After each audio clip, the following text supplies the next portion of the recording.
Assalamualaikum warahmatullahi wabarakatuh. Apakah sudah terdengar, teman-teman? Kedengaran, Bang, kedengaran. Oke, langsung saja kita mulai ya, karena timer sudah berjalan. Berikut adalah saya share screen soal kita untuk LGD hari ini. Maka untuk waktunya adalah 5 menit dari sekarang. Jadi silakan teman-teman untuk membaca dan mendapatkan jawaban untuk nanti kita diskusikan bersama ya. Waktu kita mulai dari sekarang. Pertanyaan sudah kelihatan ya share screen-nya? Halo teman-teman, sudah kelihatan soalnya? Sudah.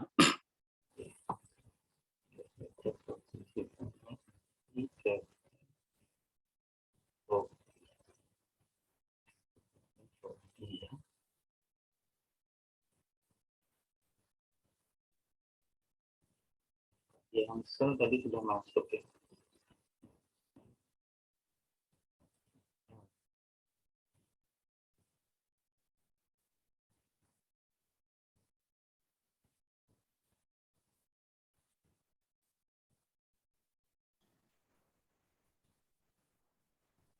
Oke, yang bergabung Kak Kevin, Pak Jansen ya.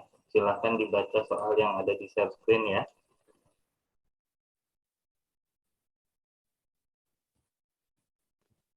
Jadi kita berlima ya.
Oke teman-teman, tinggal kurang lebih 30 detik lagi.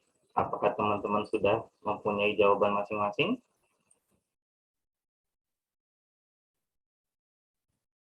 Oke teman-teman, apakah suara terdengar?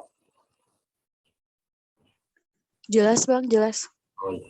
Aku baru masuk, baru join. Oh iya. Iya, soalnya tadi belum di accept Bang. Oh iya. Ini adminnya magang. Hostnya baru. Iya Bang. Oke, mungkin kita bisa mulai langsung ke sesi diskusi ya teman-teman. Jadi waktunya adalah 25 menit. Silakan bagi yang ingin menyampaikan pendapatnya.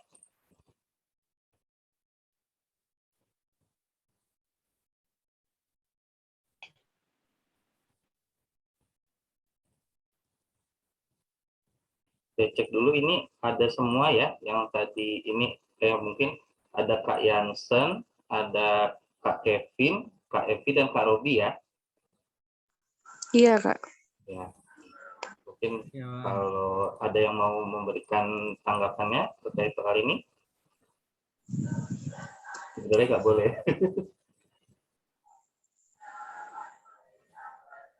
Mungkin saya dulu ya. Kalau saya dari kasus ini, saya izin teman-teman menyampaikan pendapat saya bahwa Jika kita semua berlima nih di rantai, Kecilin dikit dulu ya.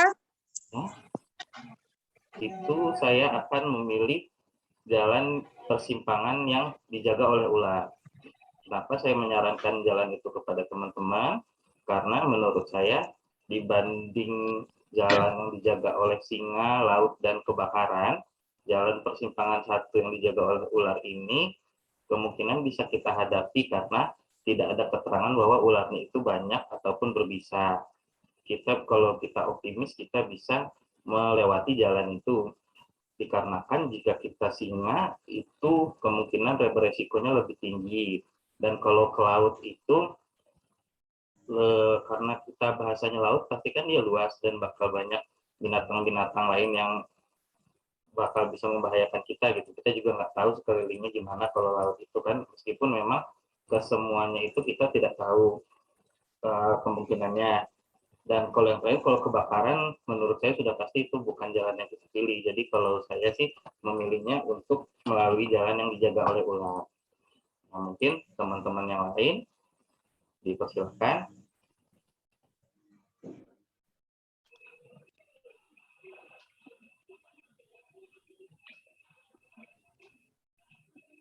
Halo teman-teman, untuk suaranya sering ada ya.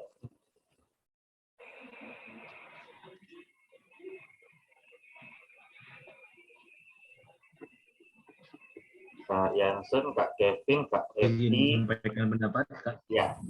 Kalau dari kasus ini kan dia ada 4 persimpangan kan, dari case-nya itu kita diikat sama rantai di pergelangan tangan dan diletakkan.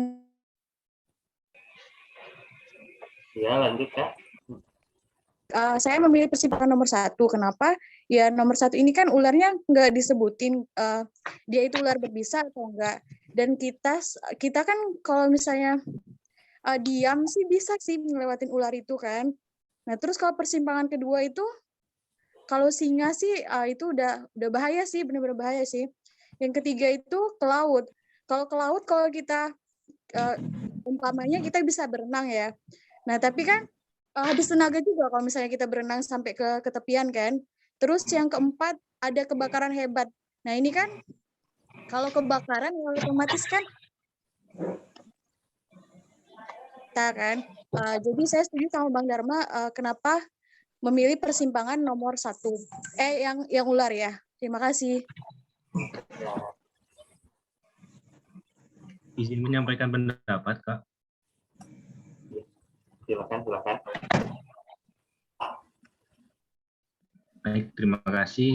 Perkenalkan, nama saya Muhammad Robi. Sini saya sepakat dengan pendapat yang disampaikan oleh Kak Dharma juga dengan Kak Evi ya. Kenapa? Melihat dari kasus ini dan melihat dari kondisi persimpangan ini sendiri yang paling make sense bagi kita untuk bisa kita lewati ya. Secara logis mungkin kita akan berpikir sama, yaitu ular. Karena meskipun dalam posisi kita terikat, ketika bersama-sama kita bisa mengatasi ular tersebut. Dan kita juga masih bisa bergerak karena yang diikat hanya tangan, bukan kaki. Jadi kita masih bisa bergerak lari dari ular tersebut. Dan belum tentu juga ular itu akan mengejar kita. Beda kondisinya ketika simpang yang dijaga oleh singa. Otomatis dengan tangan yang terikat kita tidak akan bisa melakukan apa-apa meskipun kita bersama-sama. Kemudian sama halnya juga dengan persimpangan yang di depannya ada laut. Bagaimana mau berenang kalau tangan kita posisinya terikat. Dan juga di persimpangan yang ada kebakaran. Ketika ada kebakaran, kita mau melakukan apa dengan kondisi tangan terikat tersebut. Jadi saya sepakat dengan yang disampaikan Kak Dharma juga dengan yang disampaikan oleh Kak Evi. Terima kasih.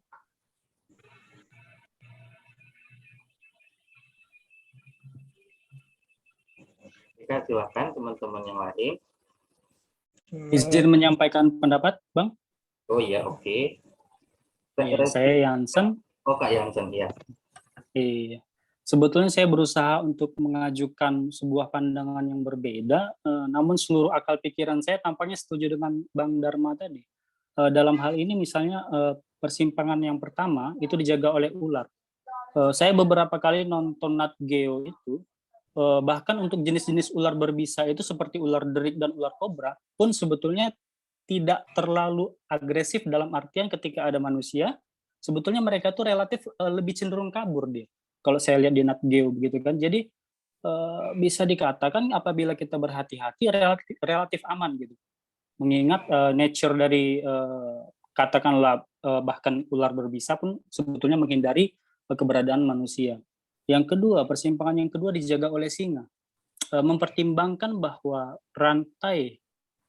tangan kita tadi diikat di rantai bersama-sama, potensi kita lari dan juga membela diri tidak ada. Itu sudah cukup sulit membayangkannya.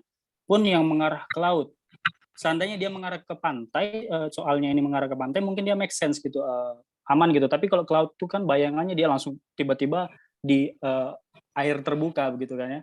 Kemudian yang keempat, kebakaran hebat. Nah, untuk mengatasi kebakaran hebat, memadamkan api, kita tentu butuh tangan gitu. Tidak bisa hanya dengan kaki saja. Cukup sekian, Bang. Terima kasih. Ya.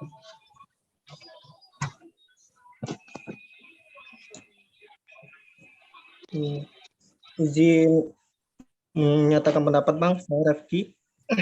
Saya di sini memberikan pendapat yang berbeda. Saya lebih memilih mengarah ke laut.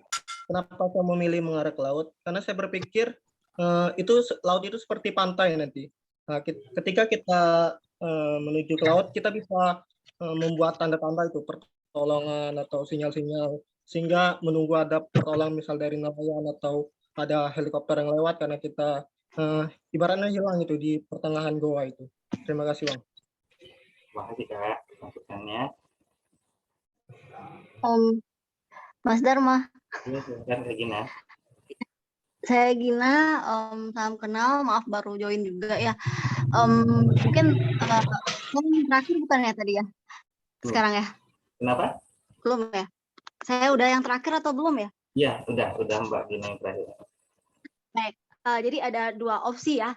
Yang pertama itu persimpangan 1 dijaga oleh ular, yang kedua itu memilih persimpangan 3 mengarah ke laut ya.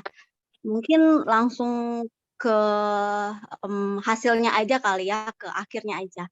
Kalau saya juga memilih persimpangan 1 dijaga oleh ular, karena itu tadi tangan kita yang diikat rantai ya. Untuk ada ular itu kita bisa lari. Nah ini apalagi kita di dalam gua nih, di tengah-tengah gua. Gua itu kan artinya ada ruang-ruang ya gitu ya, ada 4 ruang gitu ya. Jadi 1 ada ularnya, 1 ada singa, 1 ada laut, 1 api gitu ya. Jadi kalau misalnya ular kita bisa lari cepat ya. Kalau untuk yang tadi ke laut kayaknya kurang setuju karena tangan kita itu diikat. Gimana kita mau berenang kalau tangan kita diikat? Karena kalau berenang pastinya tangan dan kaki harus bergerak ya. Itu sih kalau saya mungkin langsung intinya aja ya. Mungkin kalau saya setujunya benar yang pertama ya, dijaga oleh ular.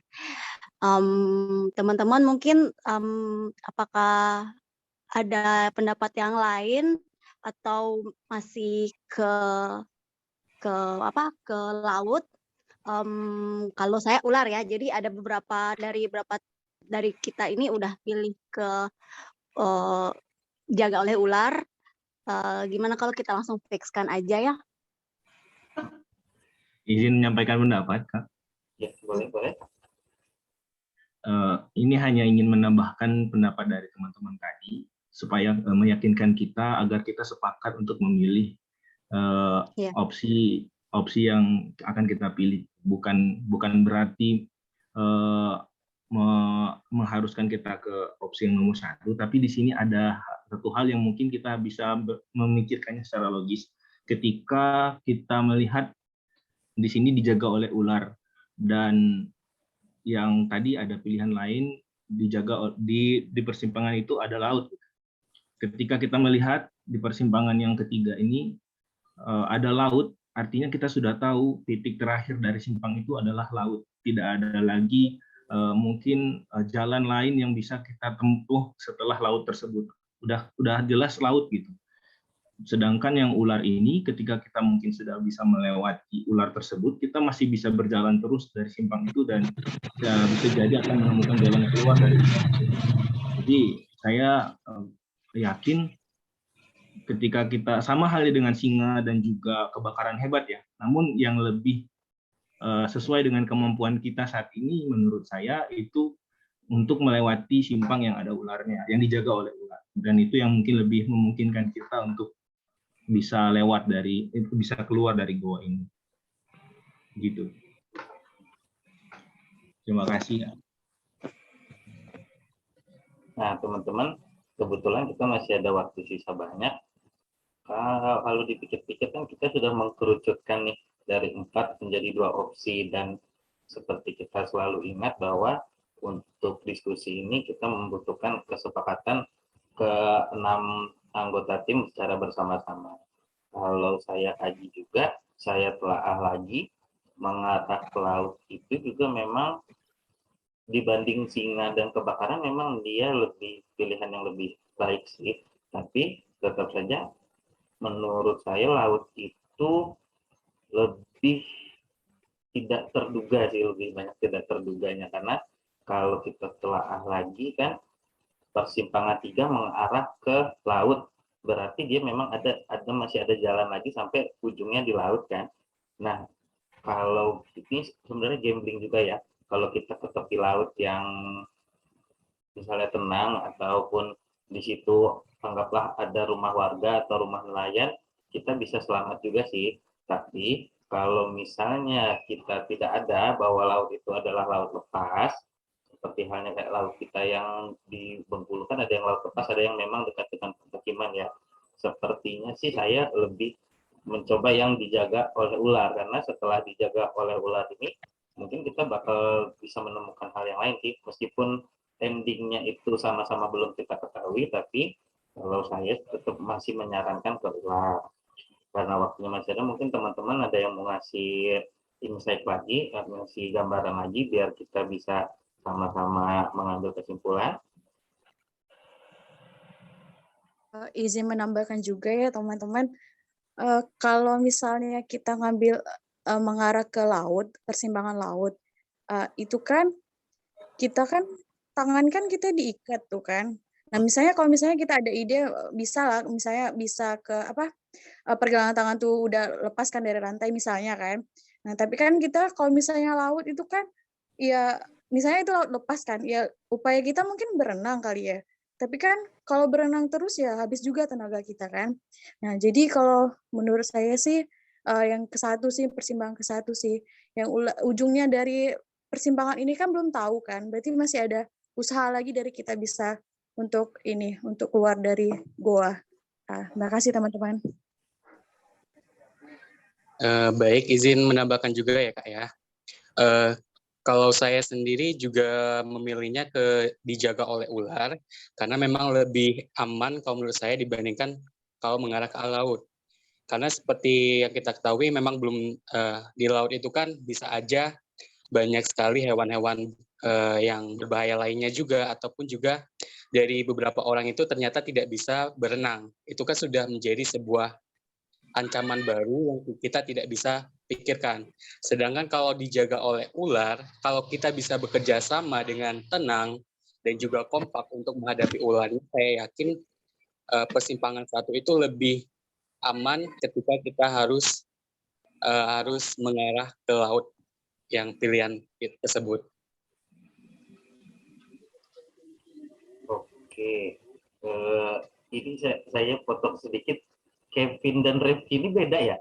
Saya pikir sama, tadi ada yang Mas Rifki ya yang milih laut ya? Iya. Ya nggak apa-apa, kita jadi bertujuh ya, karena ternyata waktunya ada spare banyak. Gimana teman-teman, kita masih punya spare banyak. Mungkin dari teman dari Mas Rifki-nya mungkin ada pendapat lain lagi, dan kita kesepakatan akhirnya mufakat nanti.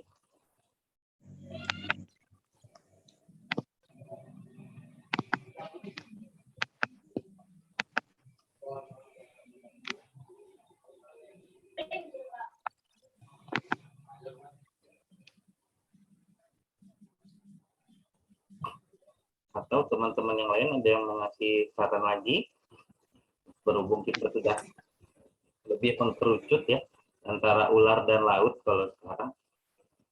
Mungkin boleh saya Bang mengajukan suatu pemikiran lagi nih. Izin bicara ya. Jadi lebih lanjut lagi, mari kita coba bayangkan skenario terburuk dari masing-masing pilihan yang tersedia. Misalnya saya mulai dari persimpangan keempat. Skenario terburuk ketika kita memilih persimpangan 4 adalah kita terbakar sama-sama. Begitu ya. Kemudian ketika kita memilih persimpangan ketiga, resiko paling buruk kita tenggelam bersama-sama. Iya. Yang kedua, ketika kita memilih persimpangan kedua, risiko terburuknya adalah Dimakan singa. salah satu dari kita tergigit setidaknya. Dan gigitan itu mungkin akan sangat parah, melukai, bisa merobek kulit dan otot begitu. Kalau yang pertama, persimpangan pertama, risiko terburuknya juga memang terkena gigitan atau terkena, katakanlah misalnya dia berbisa, atau jika dia tidak berbisa, dililit biasanya. Dan itu tidak sekaligus gitu. Jadi kalau saya pakai perspektif selamatkan jiwa sebanyak mungkin, memang yang paling bisa diambil mungkin persimpangan ke-1 tadi gitu Bang. Selain seperti yang saya katakan sebelumnya, sebetulnya nature dari ular itu dia cenderung menghindari manusia. Begitu. Terima kasih, mungkin bisa ditanggapi. Ya.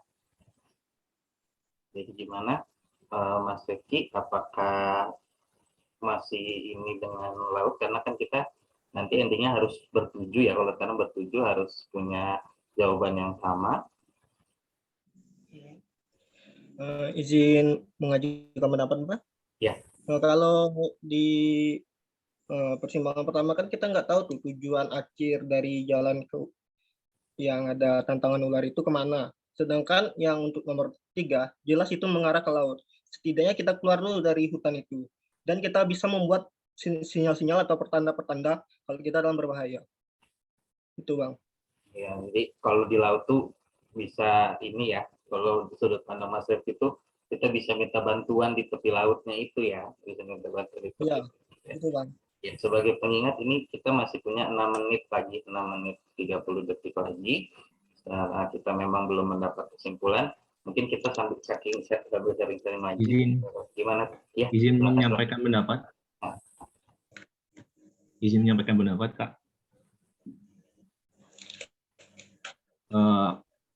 Di sini kita saya ingin mengajak teman-teman untuk melihat kembali kasus yang ada saat ini. Kita ditempatkan di dalam goa.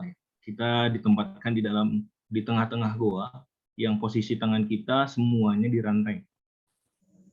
Dan yang saya ketahui, yang saya pernah tahu bahwasanya ketika goa memiliki salah satu persimpangan laut, biasanya goa itu berada di tanjung atau posisi lautnya itu tidak ada pantainya biasanya.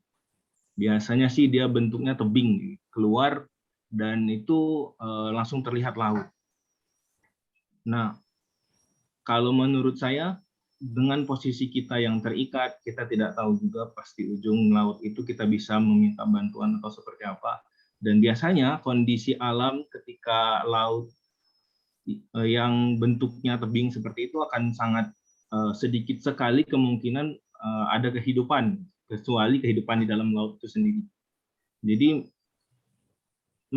seperti yang tadi disampaikan Kak Refki, memang benar ketika kita mengikuti persimpangan yang dijaga oleh ular, kita pun tidak tahu apa yang akan kita temukan.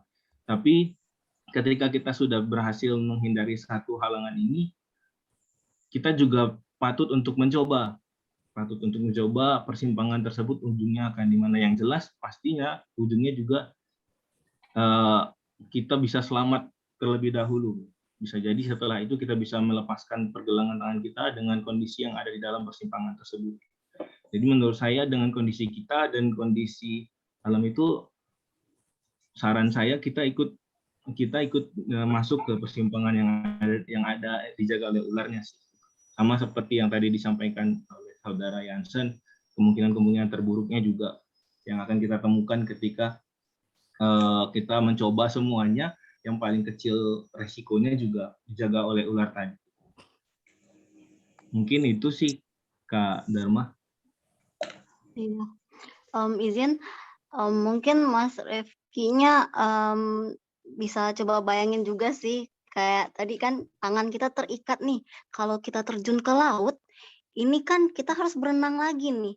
Apakah bisa kita berenang tanpa tangan gitu ya?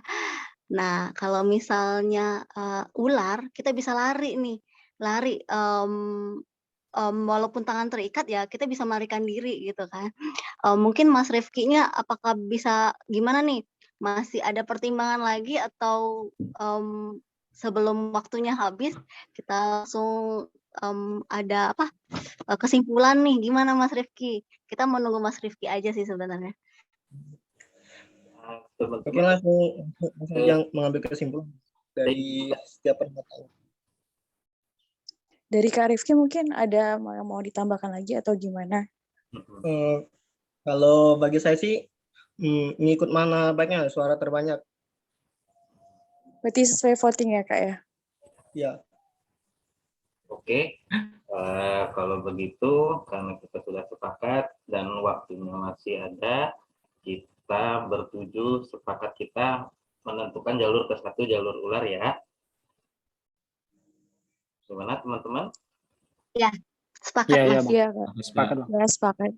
Iya. Oke, karena kita sudah sepakat, jadi latihan LGD ini kita tutup. Terima kasih. Assalamualaikum warahmatullahi wabarakatuh.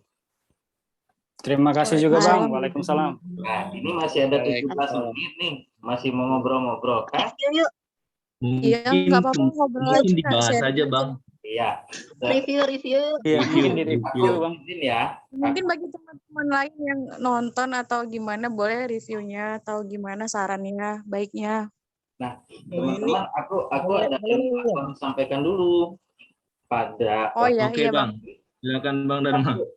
Aku terlihat lebih dominan, tapi baiknya nanti ketika kita di realnya jangan sampai ada yang sedominan aku, tapi kalau bisa TikTok aja gitu.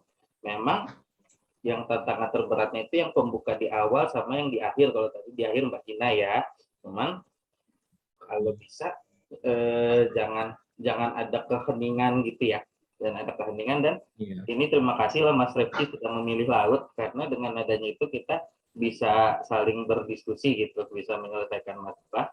Dan cuman kalau bisa, kalau yang saya tanya teman-teman tuh jangan sampai kita voting itu pilihan terakhir gitu. Jadi kita tuh lebih ke persuasif kalau yang saya pelajari itu. Jadi kayak tadi itu sebenarnya saya mau ngomong, Mas Refki, kalau setahu saya air laut itu tidak bisa diminum. Jadi meskipun kita menunggu pertolongan datang, takutnya sebelum pertolongan datang itu kita sudah mati kehausan. Kalau kita maksa minum air laut, setahu saya itu dahaganya nggak hilang dan kita bakal lebih cepat dehidrasi kalau nggak salah tuh.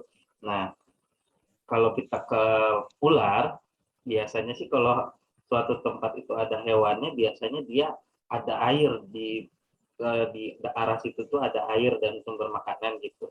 Nah, tadinya saya mau ngasih itu gitu. Jadi kalau nanti pesan saya itu, ini teman-teman udah bagus semua, cuman kalau bisa jangan sampai ada keheningan. Dan kalau memang opsi terakhir voting, silakan voting, tapi kalau enggak kita masih sharing-sharing aja gitu. Wah, Mas, coba pikirin ini deh gitu. Atau kan bisa aja nanti dari 7 orang 3A 4B kan. Nah, itu nanti pinter-pinter kita. Dan harus ada, saya nggak tahu sih nanti ada petugas yang ngingetin waktu atau enggak, tapi kita sama-sama aware waktu aja. Oh, kayak tadi tuh Mbak Gina bagus tuh, ini mumpung waktunya tinggal segini, ayo kita cari kesimpulan gitu loh. Dari saya gitu, mungkin dari teman-teman juga ada ini lain. Boleh. Nah, ini apa nih? Pengingat Bang. Lovit. Boleh kasih saran nggak Bang? Ini kayaknya aku dapat kado bisa labas nih, alhamdulillah. Kita sampai di habis ya. Sampai di habis ya. Boleh nyampein reviewnya nggak Bang? Boleh lanjut. Oke. Oke, tadi makasih banget loh Bang udah difasilitasi buat LGD malam ini. Dari LGD tadi sih aku terima kasih banget tadi agak memang agak bingung juga di awal karena kita open Zoom langsung diskusi gitu kan. Biasanya kan ada beberapa pernah ikut juga kita bahas dulu terus spare waktu dulu untuk santai sampai semua siap baru mulai. Tapi ya mungkin kedepannya kita udah sama-sama dapat waktunya, dapat ini mungkin bisa diperbaiki lagi. Nah sama kayak tadi benar kata Bang Dharma, LGD itu leaderless kan, kita nggak ada yang ngarahin. Memang tadi itu sempat bingung juga sama kasusnya. Ini maksudnya kayak gimana? Jadi sempat banyak mungkin teman-teman yang lain juga mikir dulu nih mau nyampein pendapat ya kan. Memang benar tadi yang disampaikan Mas Dharma jangan sampai dominan. Terus satu catatan aku, mungkin aku juga ada banyak kurangnya ya. Catatan dari aku kayak yang tadi disampaikan pas akhir, pas Mbak siapa ya kalau nggak salah yang lain Mbak Gina ya, yang nyampein pendapat terakhir Mbak Gina. Iya Mas. Kan spare waktunya kita nggak tahu ya sampai berapa. Dan setahu aku sih ada nanti, kalau nggak salah ada yang ngetin dari itunya Mas, dari asesornya pas kita LGD. Nah baiknya ketika memang kita dapat posisi terakhir, jangan langsung kayak ngarahin kita langsung sepakatin gitu. Karena apalagi kan mungkin waktunya kita nggak tahu sampai berapa. Tetap aja kita sampaikan pendapat kita, terus nanti lempar lagi. Bagaimana menurut teman-teman semua? Kita sudah nyampein pendapat, baiknya atau kayak gimana? Mungkin teman-teman bisa lebih tahu jatuhnya nanti kalau kita kayak ngarahin itu leaders juga akhirnya nanti. Sama tadi terakhir yang pas bilang saya Mas Refki ya kalau nggak salah. Mas Refki tadi ya saya ikut suara terbanyak aja. Oh berarti sesuai vote ya. Nah itu kalau bisa dihindari banget teman-teman. Jadi kata-kata yang bilang vote terbanyak, suara terbanyak sesuai voting, itu jangan sampai keluar deh dari mulut kita. Karena kan tujuan LGD itu mufakat. Jadi teman-teman sepakat dengan persetujuan kita semua. Meskipun tadi ada yang berbeda, bagus sih sebenarnya. Dan teman-teman juga udah berusaha untuk meyakinkan yang berbeda itu supaya bisa sepakat. Ataupun yang berbeda tadi bisa meyakinkan kita semua yang sama tadi itu biar ngikut, nggak masalah. Asalkan tadi kayak yang terakhirnya jangan sampai ada kata-kata vote atau kayak gimana sih kalau menurut aku gitu. Dan dilematika kita tadi udah bagus sih. Aku makasih banget juga. Tinggal lagi ya benar kata Mas Dharma, ada keheningan juga yang tadi itu yang mungkin perlu kita hindari. Setidaknya kalau teman-teman masih ragu atau apa, nggak apa-apa ngobrol aja. Jangan sampai ada yang ini. Mungkin karena kita Zoom kali ya, nggak bisa ketemu atau apa. Jadi dan kayaknya besok itu kalau memang Zoom, kayaknya tetap open cam deh. Jadi bisa saling tatap-tatapan. Iya Mas benar. Itu sih kalau dari aku Mas. Iya. Tadi Iya itu sih. emang ada perkenalan diri ya Bang ya? Iya, nggak sempat perkenalan lagi kita. Iya. Kan kita belum tahu tuh tadi tuh harusnya kan tiba-tiba udah kasih soal terus itu utarain Bang. Tapi makasih banyak Bang Dharma ya. Sih, untuk first time ya Bang.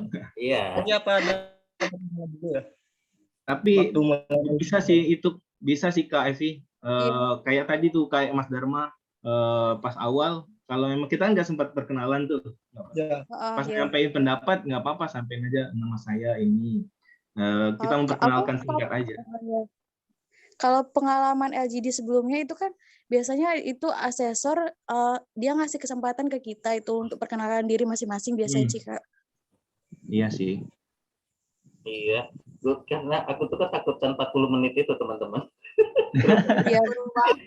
Makasih banyak Bang ya. Coba pakai Google Meet nggak bagus banget, nggak koneksi dan lainnya. Jadi aku pakai Zoom gratisan ini. Iya. Ini waktunya masih ada ya, Mang? Iya, Bang. Kalau naik lagi, kalau di timer aku itu 9 menit, di timer HP itu 9 menit lagi. Nah, cuman tadi ada pesan kayaknya bisa lebih lama dari itu. Cuma kalau misalnya putus dapat bonus ya. Dapat bonus. Mas Refki gimana? Aku senang sih Mas Refki milih laut. Kalau enggak kita krik-krik banget tadi.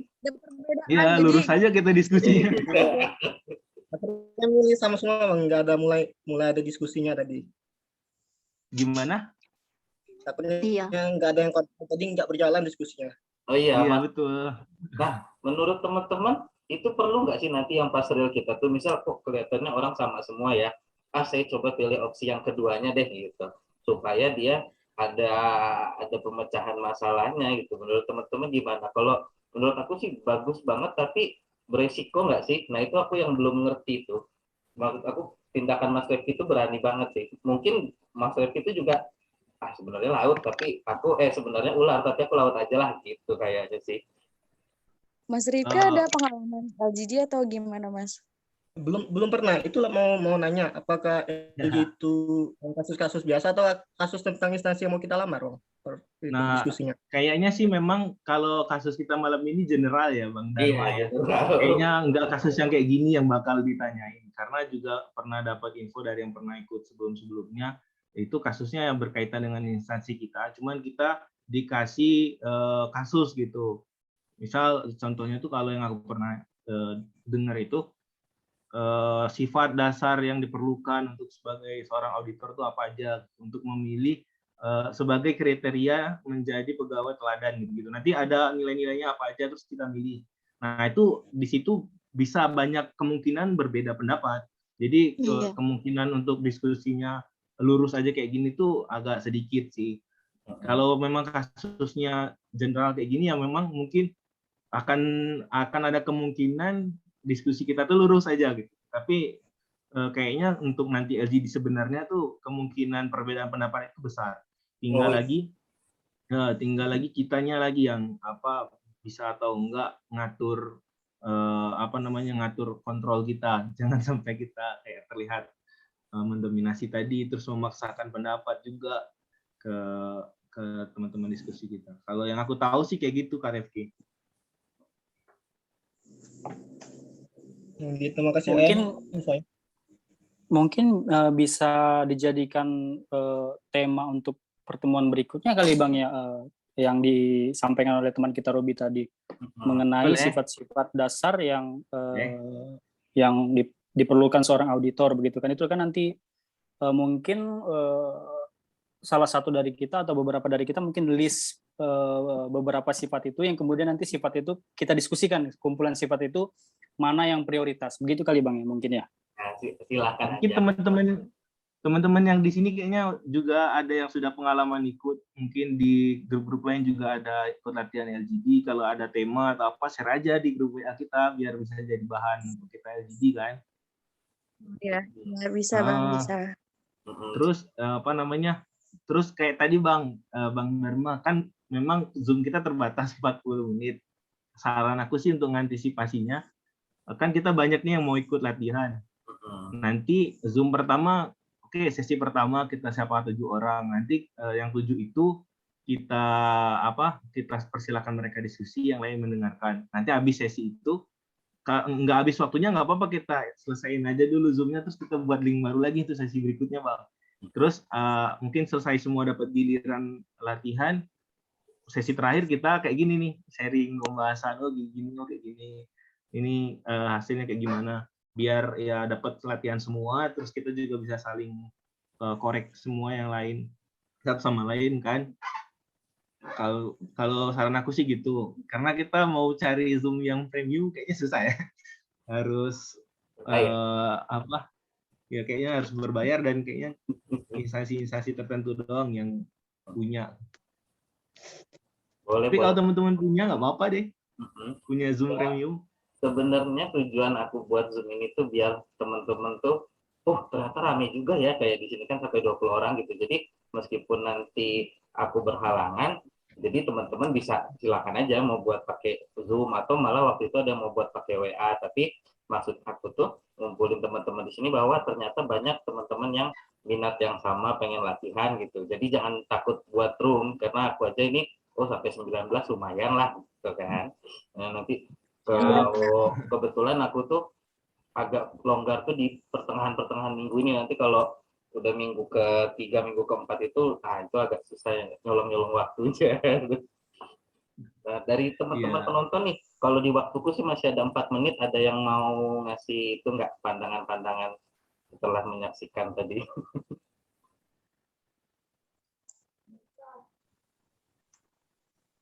Boleh yang lain ngasih saran, masukan. Saran masukan.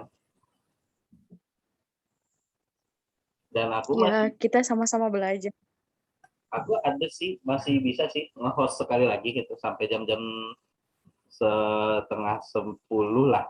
Kalau memang teman-teman mau diskusi sekali lagi boleh, atau kalau mau ada tim baru yang diskusi boleh, karena rupanya 45 menit itu karena ini soalnya dikit ya, kita masih banyak waktu tambahan gitu. Kira-kira ada gelombang kedua nggak nih? Kalau ada gelombang kedua, aku buka lagi dengan itu soal yang kan aku ada sih sudah nyimpen di Telegram tuh yang auditor.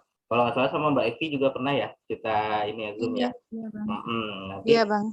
biar teman-teman yang lain yang ini kira-kira mau nggak nih, ini kan 18 dikurang kita 7 ada 11 orang. Apakah kalian ingin Zoom kedua? Tapi kalau menurutku jangan orang-orang ini lagi sih. Yuk, siapa yang mau coba yuk? Silakan. Ya, Boleh Yang mau coba LGD. untuk tes Siapa nanti. yang belum? Nah, nanti aku bukain kasusnya, tapi aku silent. Nanti intinya juga aku patiin videoku. Raise hand aja mungkin teman-teman yang mau coba LGD biar nanti kita buatin kan sama Mas Damar. Iya, atau chat. Ini masih ada berapa sih? Atau chat. 2 menitan lah, 2 menit 30 detik. Sebelum terus kalau nggak ada Kalau mau setiap malam buat aja beberapa kelompok rolling diganti-ganti Bang. Jadi setiap malam itu ya, latihan terus tuh masing-masing orangnya. Gila Mas Revi semangat banget guys. jelas. Rajin banget. Apa? Karena pada dasarnya kalau ya, jadi itu di setiap malam mau buat juga nggak masalah sih, tinggal tinggal ngomong aja di grup, ayo kita latihan, nanti siapa yang bisa langsung telepon gitu. Untuk informasi buat Zoom gratis ini bisa pakai HP juga. Jadi bisa pakai HP, bisa ini, cuman dia itu sekitar 40 menit. Jadi tinggal ada orang yang berkorban jadi host, jalan di diskusinya. Pasti peminatnya banyak. Nanti peminatnya banyak.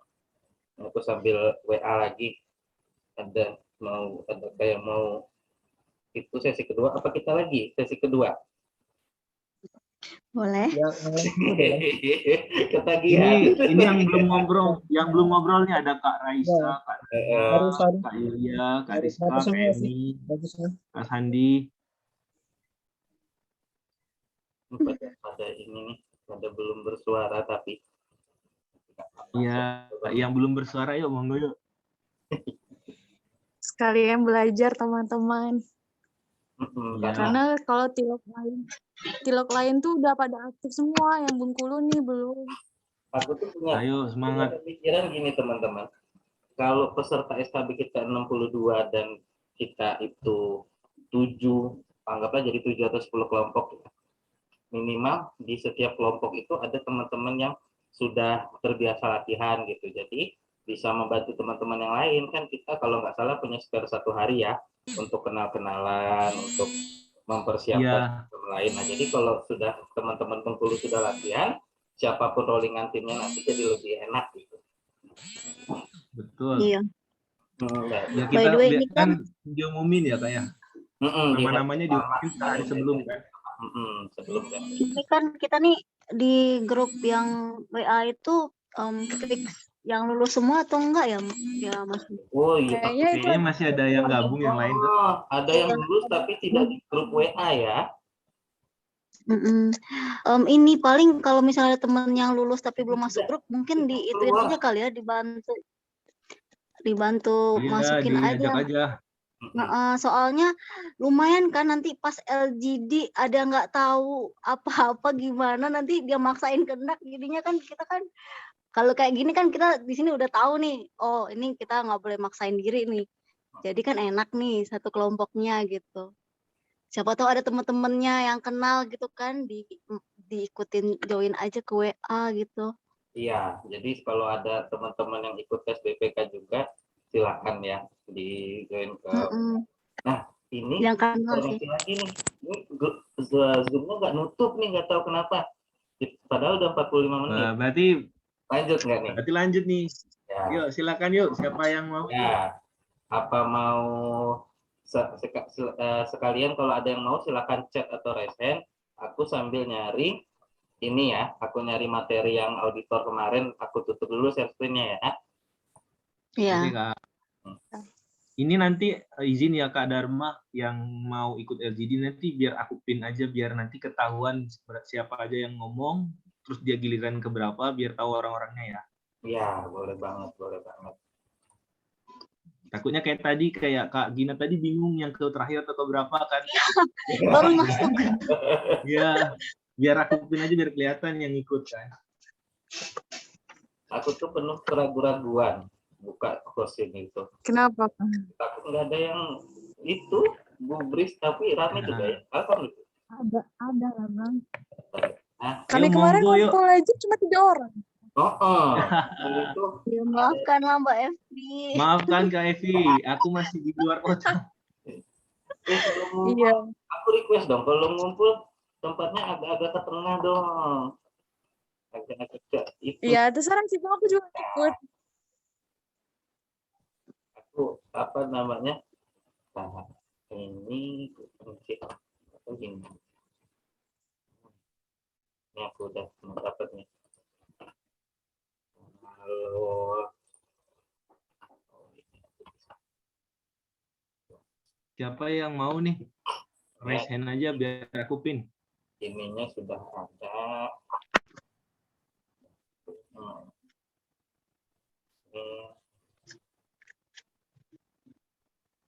Nah, teman-teman kelihatan kah?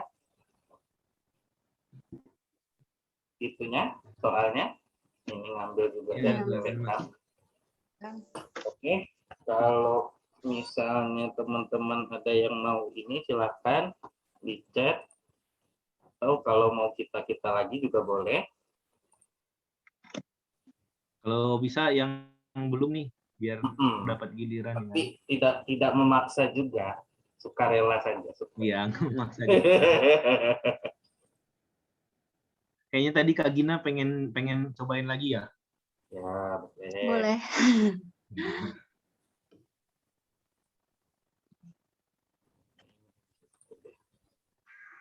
Oke. Jadi misalnya ini coba saya ini ya satu, sesi kedua.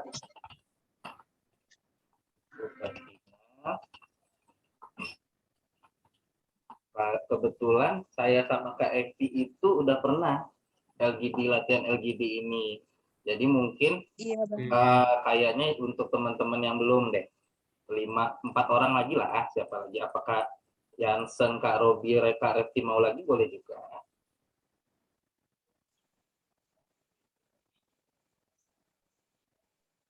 Ayo klik, ayo. Ikut, oke. 2 orang. Siapa tuh? Rizka ya? Kak Rizka. 3 lagi berangkat. Yo. Yuk. Ini Pekalongan. Yuk. Curang ya. Dapat tuh sesi kedua jadi penonton. Oke Kak Yansen.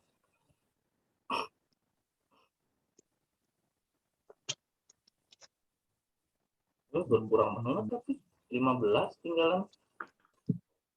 Iya. Itu ada yang kali ya. juga ya KFC ya. Bentar ini. Aku tuh nggak ngerti gimana cara biar dia bisa accept sendiri. Ini saya.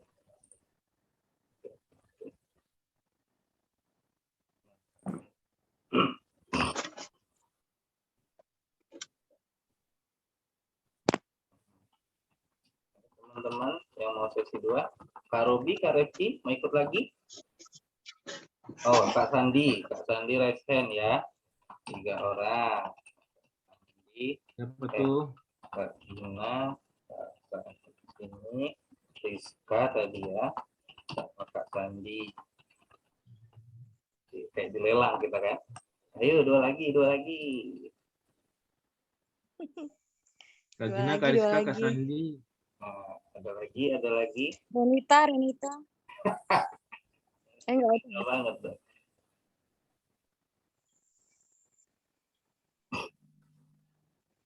Ada link apa ya? Zoom-nya bisa lebih banyak banget nih. Gila deh. Biasanya kalau udah lama nggak buka, terus kita baru pertama buat ini, biasanya dapat bonus gitu, Bang. Oh, rezeki bener berarti ya. Memang aku baru pertama kali sih buat ini. Ayo gimana? Atau Kak Robi lagi?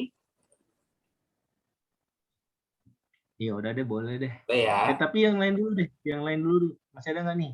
Nggak ada. Untuk sekarang. Kalau nggak ada lagi ya udah nggak apa-apa. Oke, satu lagi. Karena itu ada 5 opsi juga, jadi pas 5 orang. Atau mau jalan 4 orang. Baru 4 ya? Baru.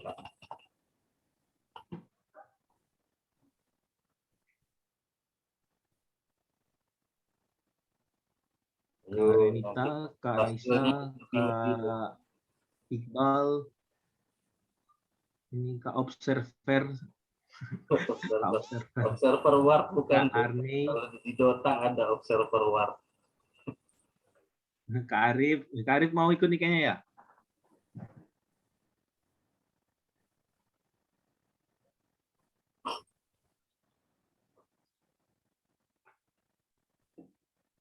Dua orang lagi.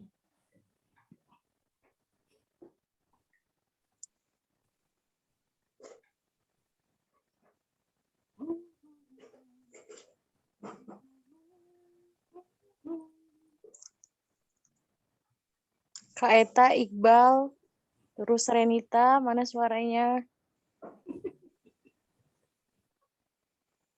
Teman-teman mana suaranya? Apa kita lagi Kak Evi? Berenam.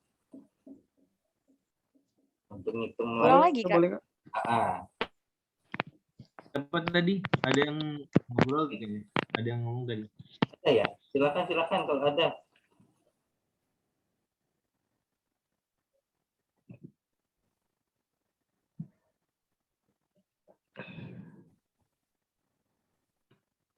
Mas Dharma tadi ternyata mungkin karena kita nggak premium zoom-nya ya, jadi pinnya cuma bisa 1. Cuman ini ya, cuman bisa 1 ya. Nggak apa-apa. Iya. Terima nasib. Terima nasib. Oke. Nah, waktu semakin malam, gimana Kak Evi? Apa kita genepin? Ini suaranya agak putus-putus, Kak. Siapa nih? Kak Refki. Kak Refki mau? Kak Refki? Sesi 2? Reski aja. Apa, Kak? Suaranya agak putus-putus, Kak. Oh, suara aku ya? Oke. Ikut Iya, lagi Kak apa Refki? sinyalnya? Hah? Apa? Ikut lagi nggak? Lagi nggak? Ikut lagi nggak? Soal yang berbeda. Oh, boleh. Kalau nggak ada yang lain. Oke, Oke, Kak 5 orang Refki. ya. Ini di menit 20.55 kita mulai. Terus waktunya aku waktuin sama aja 45 menit. Cuman karena ini banyak, maksudnya banyak soalnya. 10 menit untuk membaca soal, 20 menit 30 menit untuk diskusi, 5 menit pengambilan kesimpulan ya. Nanti aku bantu timer dari sini, sudahnya nanti aku nggak bersuara lagi. Di menit 20.55 aku munculin soalnya dan kita mulai ya. Oke, Bang. Oke. Kak Gina masih ada, Kak Gina? Hilang dia. Ini bukan 4, 5 ini. Kalau ketik. Masih, Kak. Aduh. Nah, Oke. oke. 1 menit lagi kita mulai ya. Oke, kita mulai. Share screen. Ya. Oke, sudah kelihatan. Silahkan 10 menit dari sekarang.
Sudah berjalan 4 menit, teman-teman.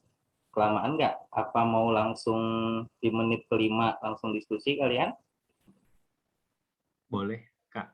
Boleh ya, ya sudah. 40 detik dari sekarang ya, berarti aku ralat 45 menit, 5 menitnya membaca soal dan membuat jawaban, 30 menitnya diskusi, 10 menit pengambilan kesimpulan akhir ya. Ya, Kak.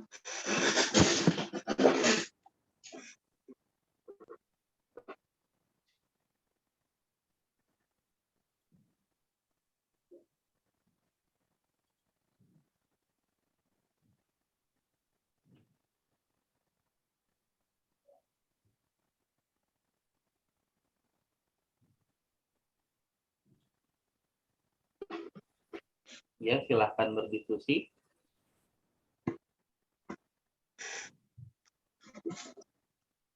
Izin menyampaikan pendapat, teman-teman.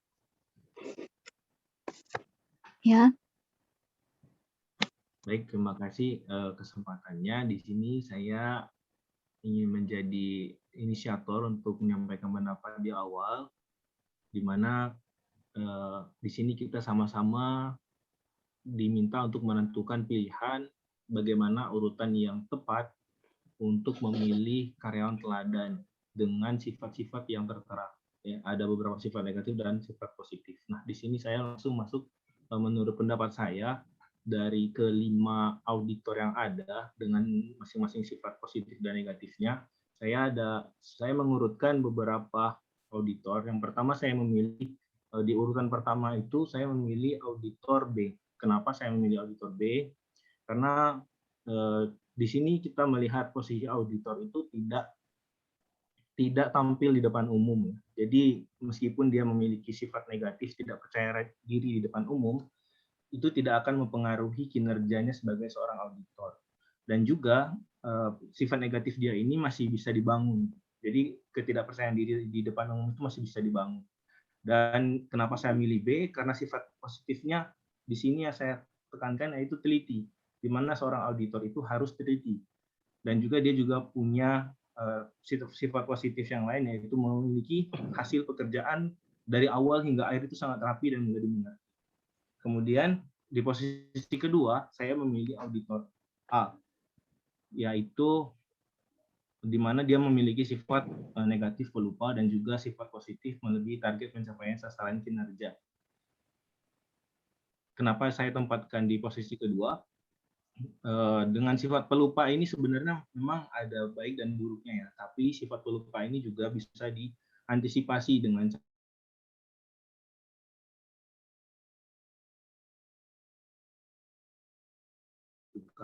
dan posisi ketiga saya pilih itu auditor D. Kenapa auditor D? Mungkin di sini sifat negatifnya dia sering terlihat telat masuk kantor. Tapi terlihat telat masuk kantor ini kita tidak bisa menjudge dia melakukan hal-hal yang negatif atau dia telatnya karena hal-hal negatif. Bisa jadi dia telat karena ada sesuatu hal yang dia kerjakan dan itu berkaitan dengan urusan kantor. Kemudian juga sifat positifnya berjiwa besar, peka terhadap lingkungan pekerjaan, apabila teman membutuhkan dia selalu ada gitu. Itu sifat positif yang sangat dibutuhkan juga sebagai seorang auditor. Kemudian saya pilih posisi keempat itu auditor C. Kenapa saya tempatkan di posisi keempat? Meskipun di sifat positifnya dia memiliki kemampuan perencanaan pemeriksaan yang baik, tapi itu bertolak belakang dengan sifat negatifnya. Dia punya kemampuan perencanaan yang baik, tapi dia tidak bisa memanage dirinya sendiri. Terbukti dengan sering menyelesaikan tugasnya itu saat deadline atau cenderung telat mengumpulkan. Ini bertolak belakang dengan sifat positifnya. Kemudian yang terakhir yaitu auditor E. Kenapa saya pilih auditor E? Ya, hal yang paling dibutuhkan sebagai seorang auditor adalah sifat teliti. Sedangkan auditor E itu tidak teliti dalam melakukan pemeriksaan. Meskipun di sifat positifnya dia selalu bisa menghangatkan suasana lingkungan kerjanya, mematuhi dan mengerti apa yang diminta atasan bekerja. Untuk hal mematuhi dan mengerti itu bukan sebuah kelebihan menurut saya, tapi itu sebuah kewajiban bagi kita orang sebagai auditor BPK. Mungkin itu pendapat dari saya, teman-teman. Mungkin ada pendapat yang berbeda, silakan. Baik, terima kasih Mas. Saya Gina, peserta CPNS PPK 2021, jurusan Teknik Informatika. Mungkin saya akan menyampaikan pendapat saya untuk pilihan urutan pertama dan kelima untuk auditor teladan. Sama dengan yang sebelumnya, saya memilih yang pertama itu auditor B, tidak percaya diri saat di depan umum, karena untuk pemeriksaan kita memang tidak go public ya mungkin ya, karena sifat positifnya itu hasil pekerjaan itu dari awal hingga akhir sangat rapi, mudah dimengerti dan teliti. Udah termasuk dalam landasan nilai BPK di profesionalisme melakukan tugas ya dengan baik dan teliti. Yang kedua itu pelupa. Pelupa juga masih bisa ditolerir ya.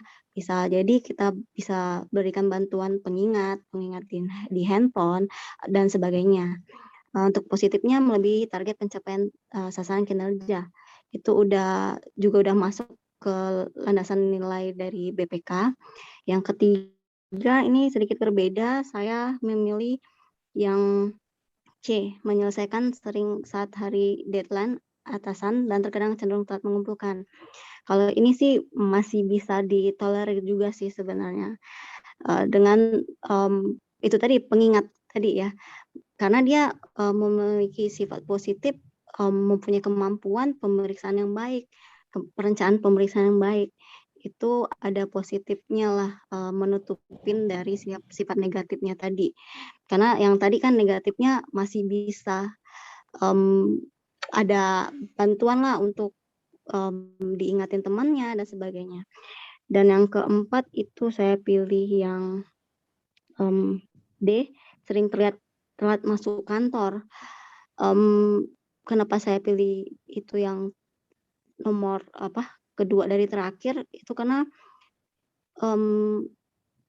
itu aja masuk kantor aja udah telat nih, bagaimana mengerjakan yang lain seperti itu.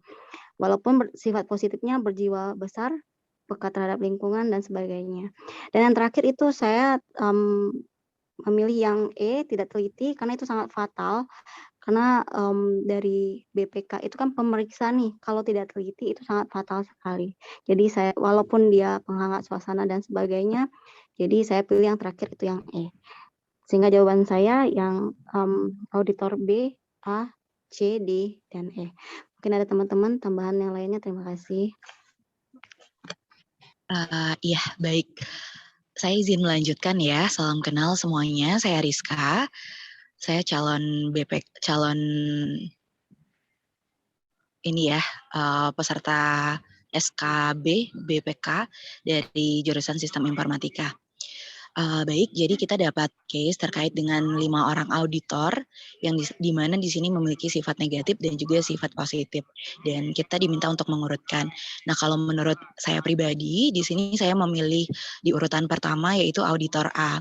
Kenapa? Karena sisi positifnya adalah melebihi target pencapaian sasaran kinerja. Melebihi target itu artinya sudah memenuhi beberapa hal yang menjadi kewajiban, dan melebihi dalam hal ini biasanya ya kalau misalkan kita di swasta ataupun di mana saja gitu ya, salah satu syarat untuk misalkan memilih salah satu karyawan berprestasi ataupun karyawan untuk yang berkesempatan mendapatkan bonus dan lain sebagainya, itu salah satu kriterianya adalah melebihi target. Kenapa melebihi target? Karena itu sudah memenuhi semua hal-hal yang positif lainnya seperti itu. Jadi saya memilih yang melebihi target ini. Nah, dengan sifat negatif pelupa saja, dia sudah bisa melebihi target seperti itu. Apalagi kalau dia tidak pelupa seperti itu. Nah, bagaimana dia dengan pelupa ini melebihi target?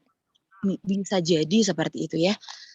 Si auditor ini itu sudah memiliki cara untuk mengatasi sifat pelupanya. Seperti itu. Jadi di pilihan pertama saya mendeklarasikan diri untuk memilih auditor A sebagai auditor teladan nomor 1.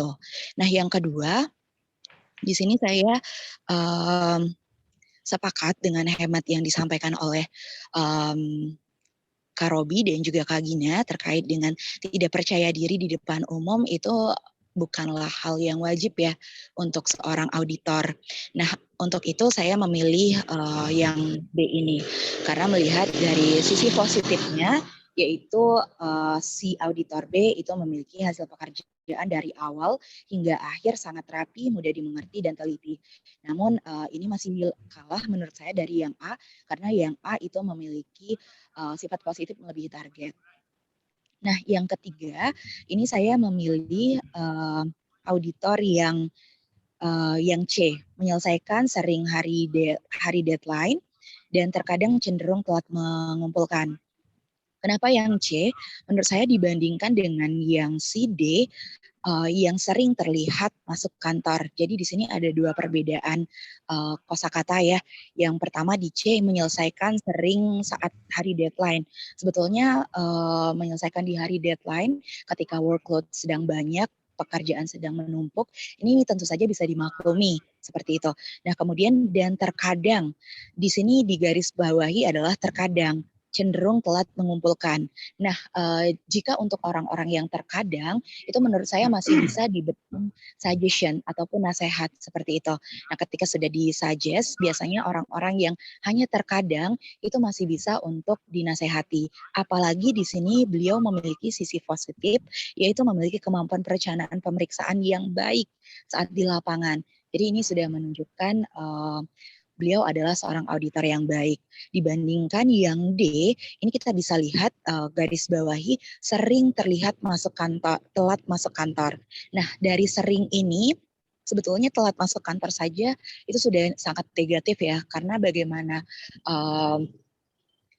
atasannya mau menegur ataupun rekan kerja atau teammates-nya yang mau menegur ya, jika si auditor ini saja telat masuk kantor seperti itu. Dan ini pun sudah menjadi kebiasaan dibandingkan kosakata terkadang yang tadi dipegang oleh auditor C, menurut saya yang sering ini itu akan lebih susah diubah seperti itu dibandingkan yang C tadi. Dan sisi positifnya pun itu menurut saya masih bagus yang C ya untuk pemilihan auditor teladan, kecuali kita memilih seseorang untuk menjadi sahabat terbaik seperti itu. Kalau sahabat terbaik, ya kita bisa memilih seseorang yang berjiwa besar dan peka terhadap lingkungan seperti itu. Nah, kemudian yang E.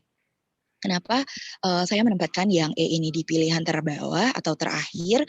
Ini karena salah satu yang menjadi poin dasar dari seorang pemeriksa itu adalah teliti ya, karena memang tanggung jawab dari auditor itu adalah mengaudit, dan mengaudit butuh analisa yang akurat dan juga ketelitian yang tepat. Nah, jadi yang ini menurut saya sebetulnya untuk pertimbangan masuk auditor teladan ini masih agak jauh seperti itu. Demikian, mungkin bisa dilanjutkan ke rekan-rekan yang lain. Terima kasih. Ya, Assalamualaikum warahmatullahi wabarakatuh. Dan selamat malam. Perkenalkan, saya Sandi dari bagian auditor pertama untuk bagian umum. Mungkin terkait pemilihan ataupun pengurutan untuk 5 orang auditor ini, saya mungkin agak sependapat dengan yang disampaikan dengan Mbak Gina tadi. Urutannya yaitu B, A, C, D, dan E. Kenapa saya pilih urutannya seperti itu? Yang pertama, saya pertama kali itu memandang dari sisi apa sih nilai dasar dari BPK ini. Nilai dasar dari BPK ini yang pertama yaitu integrity, yang kedua independensi, yang ketiga yaitu profesionalisme. Terus bagaimana sih saya menentukan urutan tersebut? Kenapa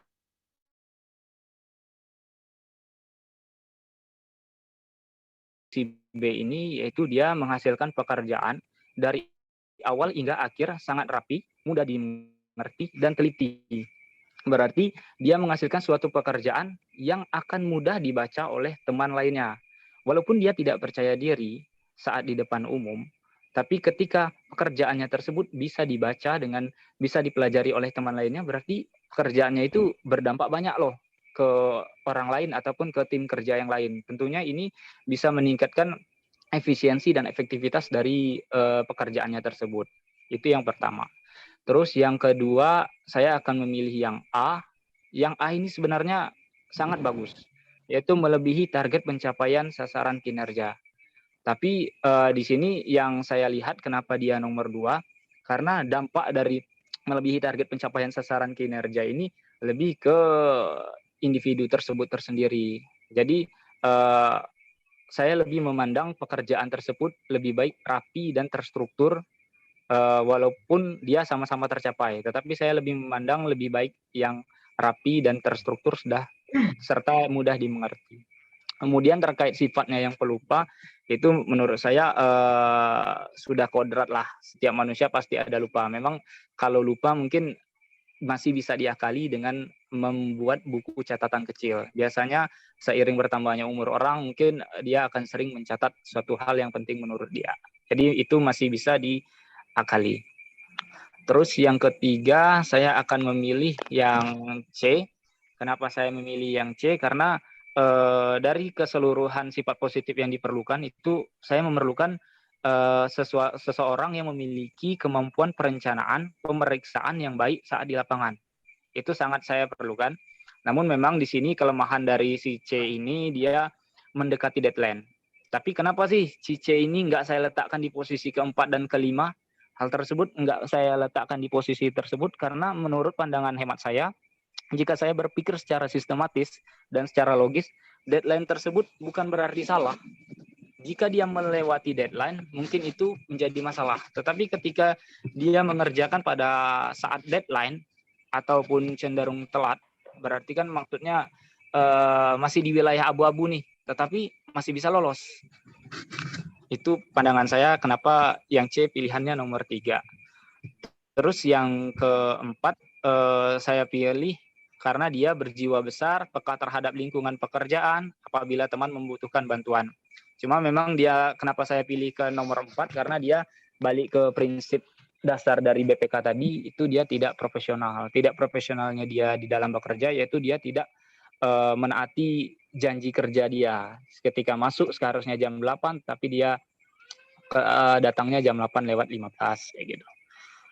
Terus yang terakhir yang tentunya pasti saya letakkan di posisi 5 yaitu yang E. Kenapa saya letakkan di posisi kelima? Yang pertama sudah pasti karena dia tidak teliti dalam melakukan pemeriksaan karena profesionalitas sangat dibutuhkan di sini. Yang kedua sifat positifnya itu penghangat suasana di lingkungan kerja, mematuhi dan mengerti apa yang diminta oleh atasan. Menurut saya ini sifat positifnya ini bersifat umum. Jadi dari keseluruhan A, B, C, D tadi itu sebenarnya sudah memiliki sifat ini. Jadi untuk poinnya E ini itulah alasan kenapa saya pilih dia di tempat kelima. Mungkin itu yang bisa saya sampaikan. Assalamualaikum warahmatullahi wabarakatuh. Silakan dilanjutkan dengan teman yang lain.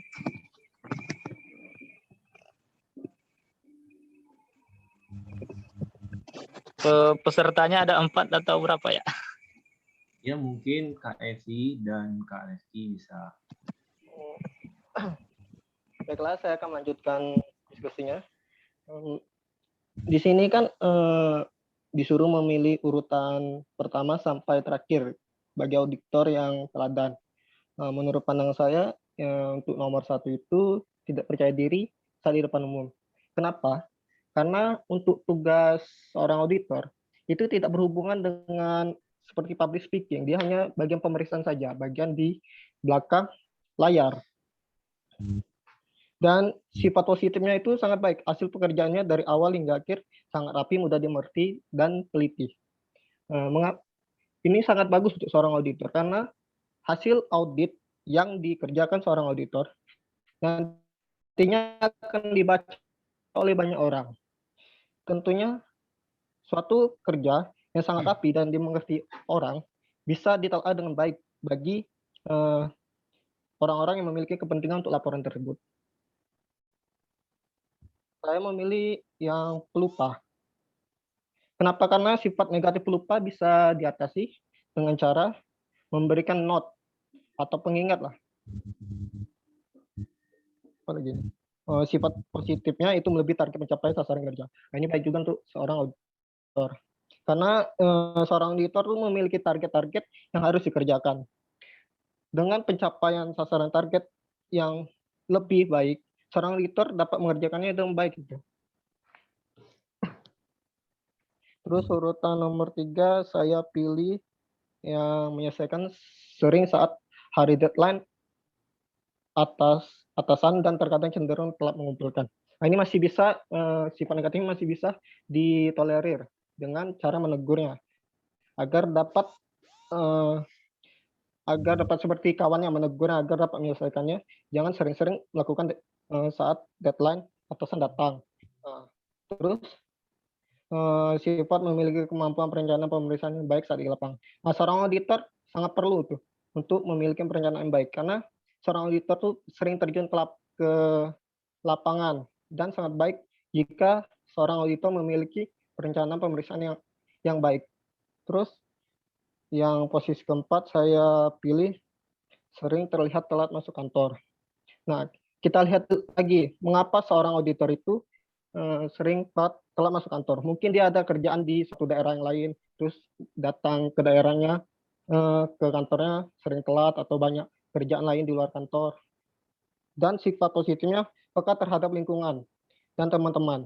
Misalkan ada teman kita itu yang kurang mengerti soal pelaporan. Nah, seorang yang memiliki sifat tersebut bisa diandalkan dengan kita bertanya pada orang tersebut. Nah, sifat yang terakhir itu tidak teliti dalam melakukan pemeriksaan. Bagaimana seorang auditor dapat menghasilkan laporan yang baik jika auditor tersebut tidak teliti? Bisa terjadi salah pelaporan. Itu merupakan hal yang fatal bagi seorang auditor saat melakukan pemeriksaan. Untuk sifat positifnya, penghangat suasana lingkungan kerja, mematuhi dan mengerti apa yang diminta atasan dalam bekerja. Mungkin itu sifat yang umum sih bagi seluruh pekerja. Ya, tidak bisa jadi sifat positif sih bagi seorang auditor. Terima kasih, Kak.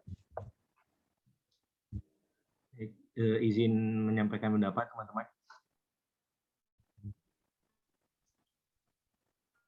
Baik, tadi saya mendapatkan beberapa catatan dari beberapa pendapat yang disampaikan oleh teman-teman. Jika saya lihat, untuk urutannya kita ada beberapa poin yang sama, yang sudah sama. Di mana di poin kelima kita sama-sama punya pendapat yang sama, yaitu menempatkan auditor E di posisi yang kelima. Artinya untuk posisi kelima kita sudah satu suara. Dan di sini saya melihat di posisi keempat dari catatan saya memiliki pendapat yang berbeda sendiri dari teman-teman semua. Di mana ketika saya lihat di sini untuk posisi keempat saya memilih auditor yang C. Kenapa saya memilih yang C di sini tadi?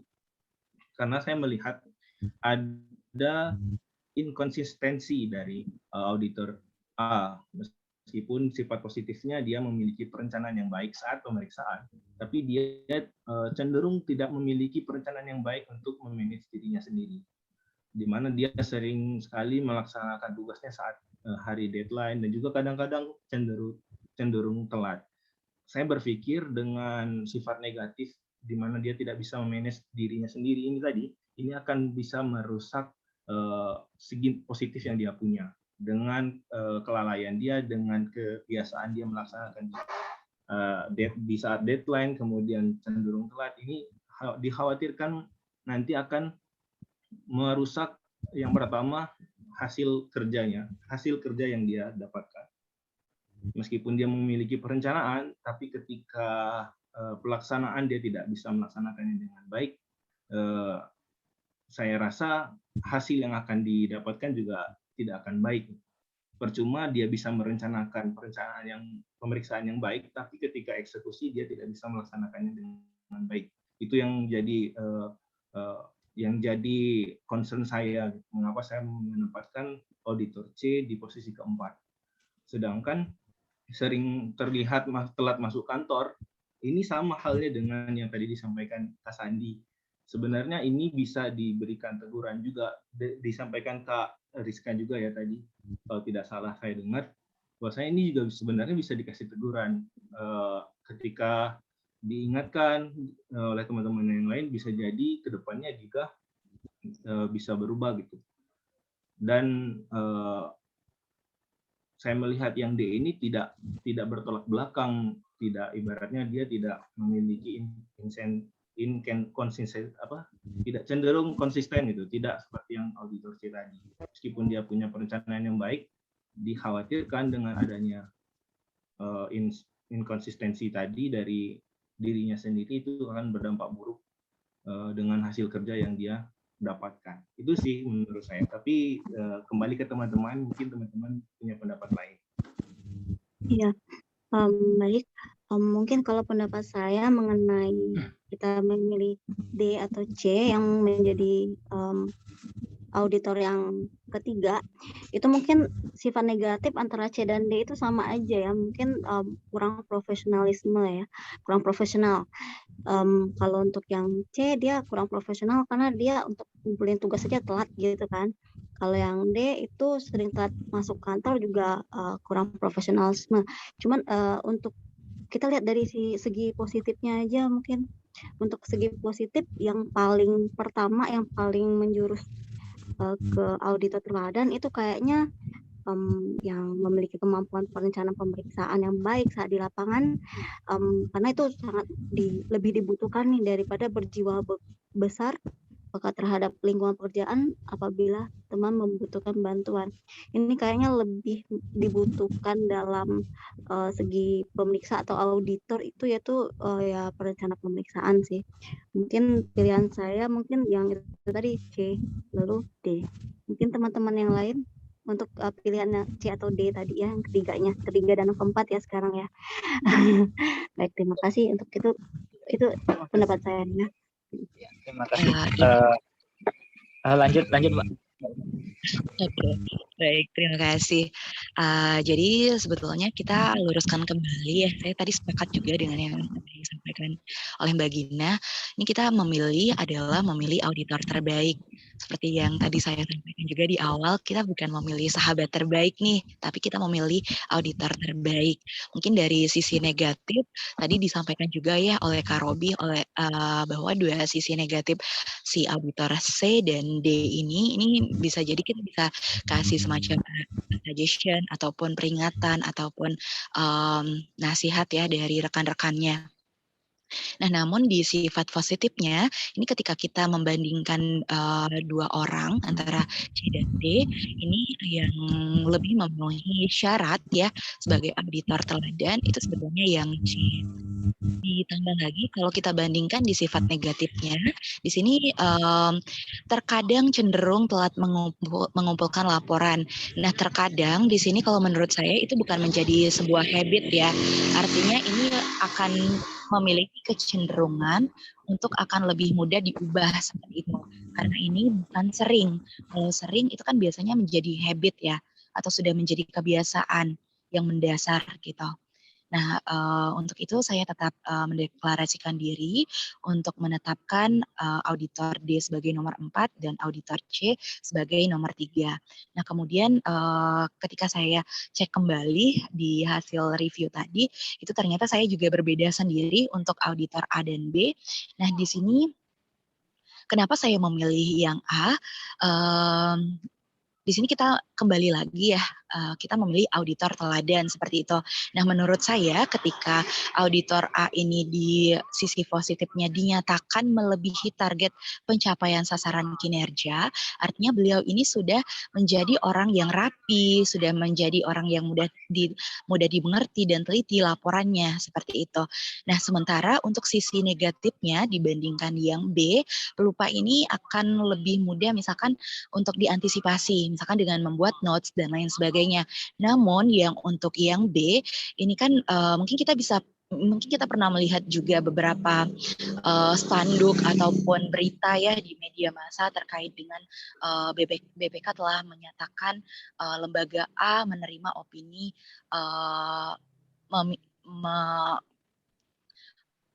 menerima opini wajar tanpa pengecualian atau yang lainnya seperti itu. Nah, di suatu sisi ini tuh biasanya seorang auditor itu juga dimintai pertanggungjawaban, entah itu harus menyampaikan presentasinya di hadapan publik ataupun pers atasan seperti itu, ataupun yang lingkungan terkecil itu di timnya sendiri seperti itu. Dan di sini menurut saya adalah hal yang wajib juga dan menjadi sangat-sangat nilai tambah untuk seorang auditor ketika beliau dapat mempertahankan argumennya seperti itu. Jadi ya, mohon maaf ada suara noise. Jadi dengan ini saya tetap mendeklarasikan diri untuk menetapkan auditor A sebagai auditor nomor 1, auditor teladan. Demikian. Mungkin bisa dilanjutkan, teman-teman. Izin menyampaikan pendapat, teman-teman.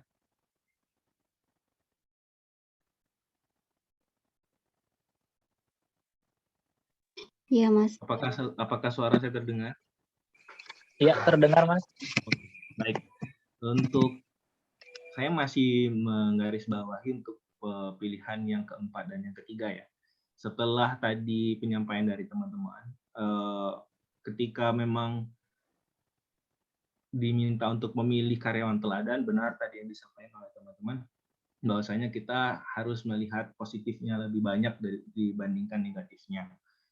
Dan saya mengubah pilihan saya yang tadi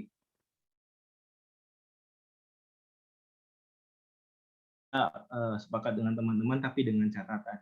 Dengan catatan tadi seperti yang disampaikan oleh Kak Gina, saudari Gina dan juga saudari Sandi, bahwasanya untuk hal seperti sering mengerjakan di hari deadline dan cenderung telat mengumpulkan, juga sering telat masuk kantor, ini masih bisa langsung diatasi oleh atasannya. Ibaratnya ini adalah hal yang sifatnya umum yang bisa diingatkan, kemudian diingatkan melalui berupa teguran ataupun berupa surat peringatan dan sebagainya.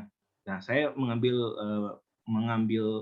catatan itu ketika memang kita tentukan dua hal ini. Dengan catatan ini tadi saya sepakat untuk mengubah pilihan saya. Tapi untuk pilihan yang tadi disampaikan oleh saudari Rizka, bahwasanya pelupa posisi 1 dan posisi 2-nya itu B, saya kembali sepakat dengan pendapat saudara Sandi tadi, bahwasanya kita di sini bekerja tim, bukan hanya sendiri biasanya kalau auditor itu, dan akan lebih baik ketika apa yang kita hasilkan itu bisa dimengerti dan bisa dipahami oleh semua rekan kerja kita dan juga semua yang berkaitan dengan pemeriksaan tersebut.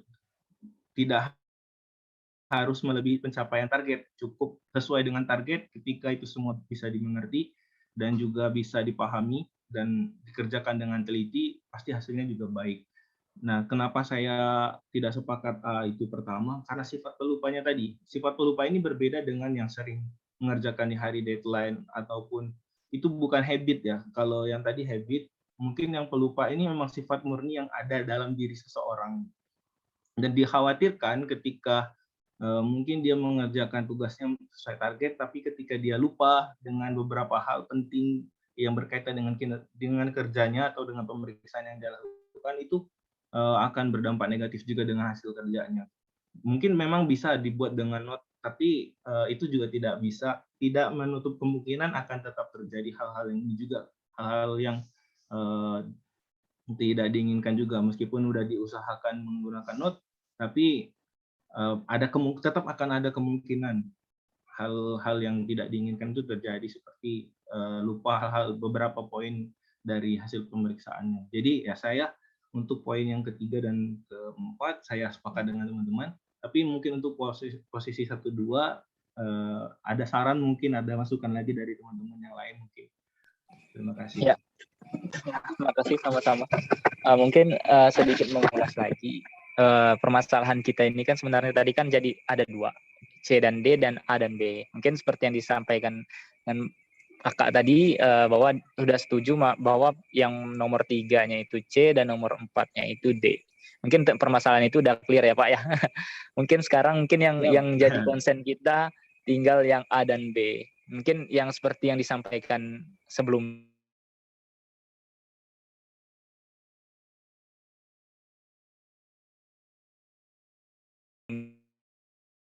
Pak, mungkin saya sepakat dengan yang disampaikan sebelumnya tadi, bahwa memang perbedaan yang mendasar itu yang habit tadi, habit dan sifat tadi. Ketika itu cuma habit, berarti kan masih bisa ditingkatkan. Mungkin yang seperti itu untuk yang sifat negatif tadi. Kenapa saya lebih memilih yang tidak percaya diri tersebut masih bisa lebih ditingkatkan lebih cepat dibandingkan yang pelupa tadi. Terus yang kedua tadi, dari sifat positifnya itu sebenarnya yang saya pandang dari auditor teladan ini, yaitu dampaknya sih sebenarnya. Dampak teladannya itu, dampaknya itu menyebar nggak ke orang lain. Memang sih melebihi target pencapaian tersebut akan menyebar dengan pihak yang lain. Tetapi dengan adanya hasil kerja yang rapih dan mudah dimengerti serta dan teliti tersebut, tentunya itu menurut saya pribadi dampaknya itu lebih besar, bahkan untuk ke yang selanjutnya. Mungkin seperti itu Pak, Bu. Mungkin pendapat saya terkait yang B.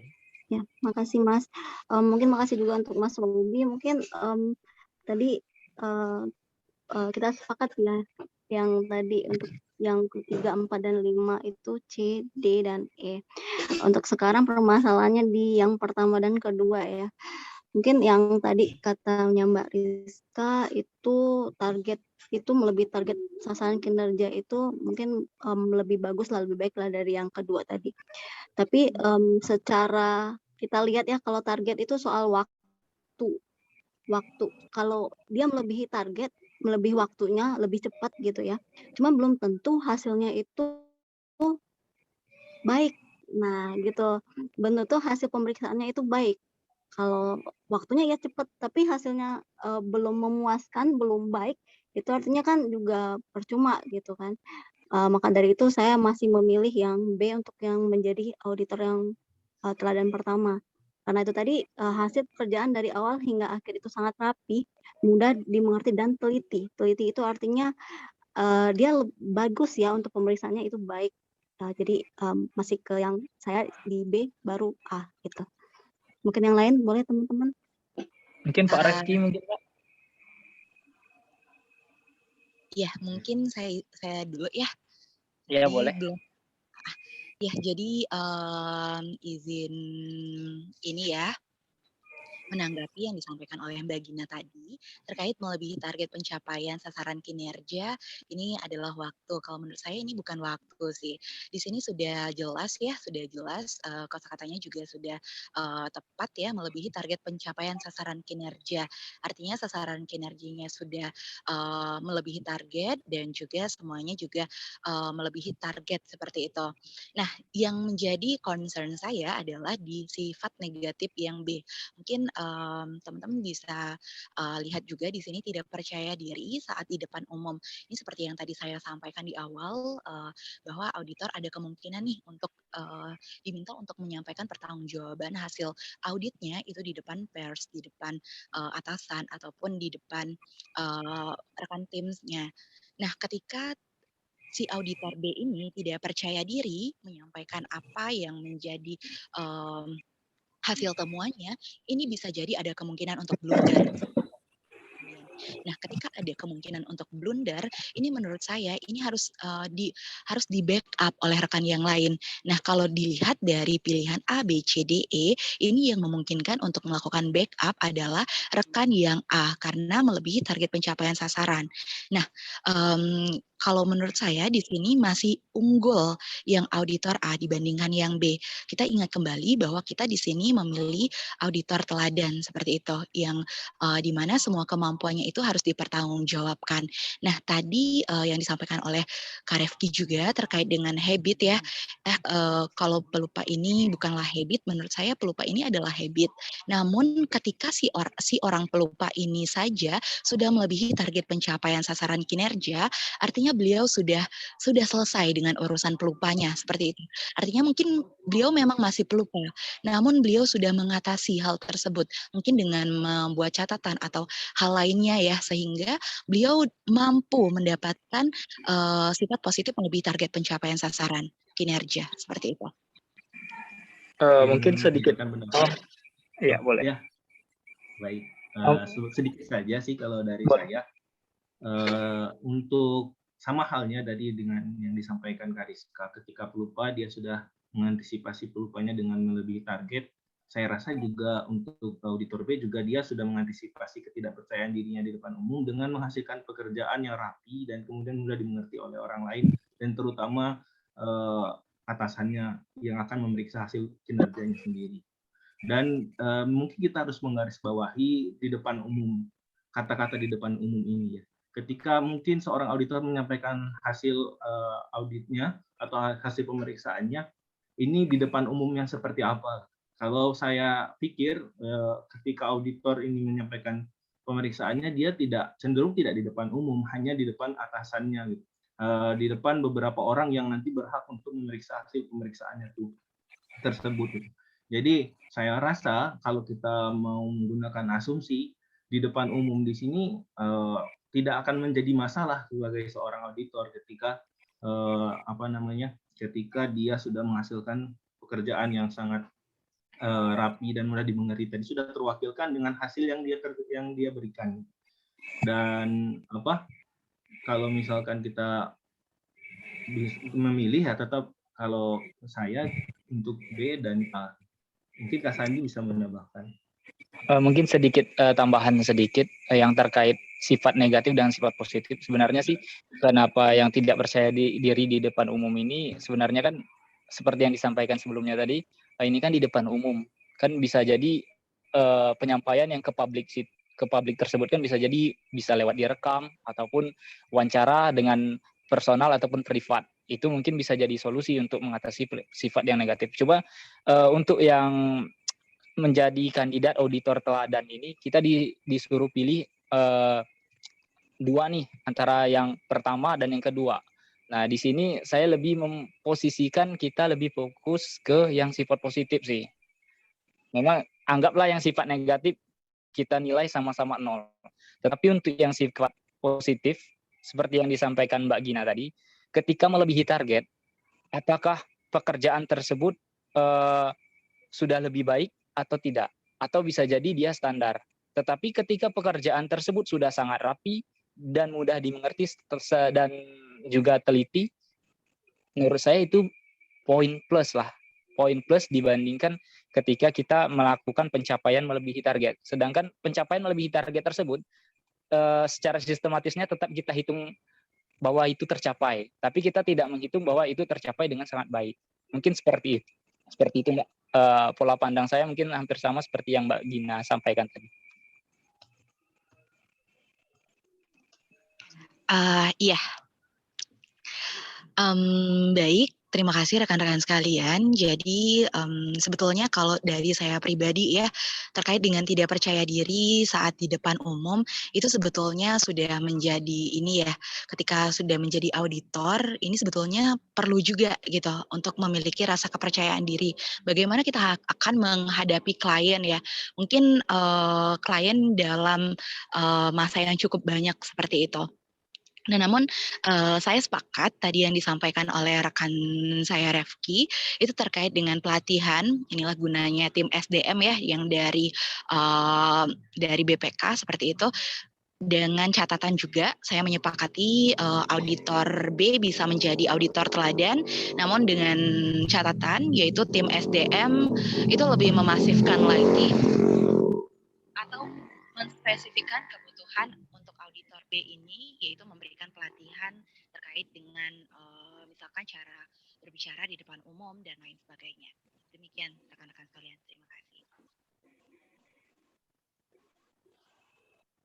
Baik, gimana nih teman-teman untuk hasilnya mengingat waktu juga ya. Gimana ya? Artinya kita sudah sepakat untuk urutan Yang auditornya. Yang pertama adalah auditor B ya. B. Ya, saya sepakat. Yang kedua auditor A. A. Kemudian yang ketiga auditor C ya. Ya. Dan yang keempat auditor D dan terakhir itu auditor E.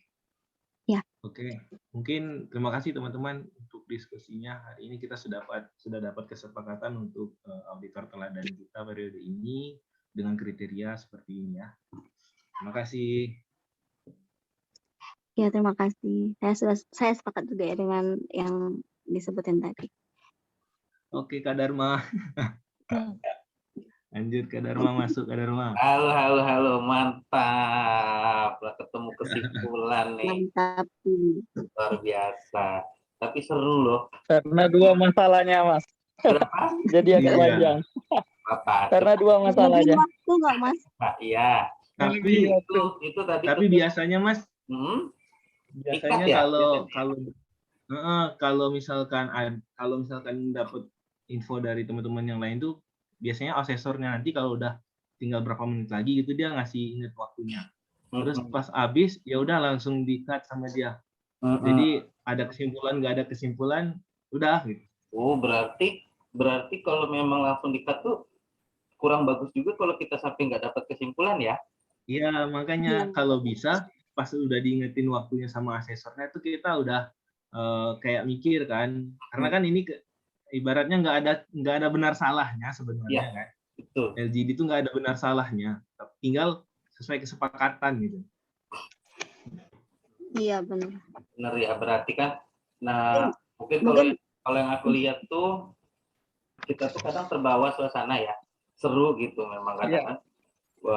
Pas kita mungkin sebelum LGD ini udah ada itu, sudah ada, saya nggak mau terlalu dominan ini, cuman ketika diskusi itu makin hangat kan kadang-kadang kita terbawa. Nah mungkin untuk kita pribadi sama-sama harus belajar gitu, jangan terlalu ini, waktunya nih, dan nilainya itu kan nilai tim ya, itu ada dari Kak Iqbal juga tuh, nggak ada diingetin waktu. Nah nggak ada diingetin waktu, habis waktu langsung kumpul harus hasil diskusi. Nah ini lebih danger lagi nih, kita kalau nggak diingetin waktu bisa, waduh nggak kerasa ya, kita aja bahaya kan.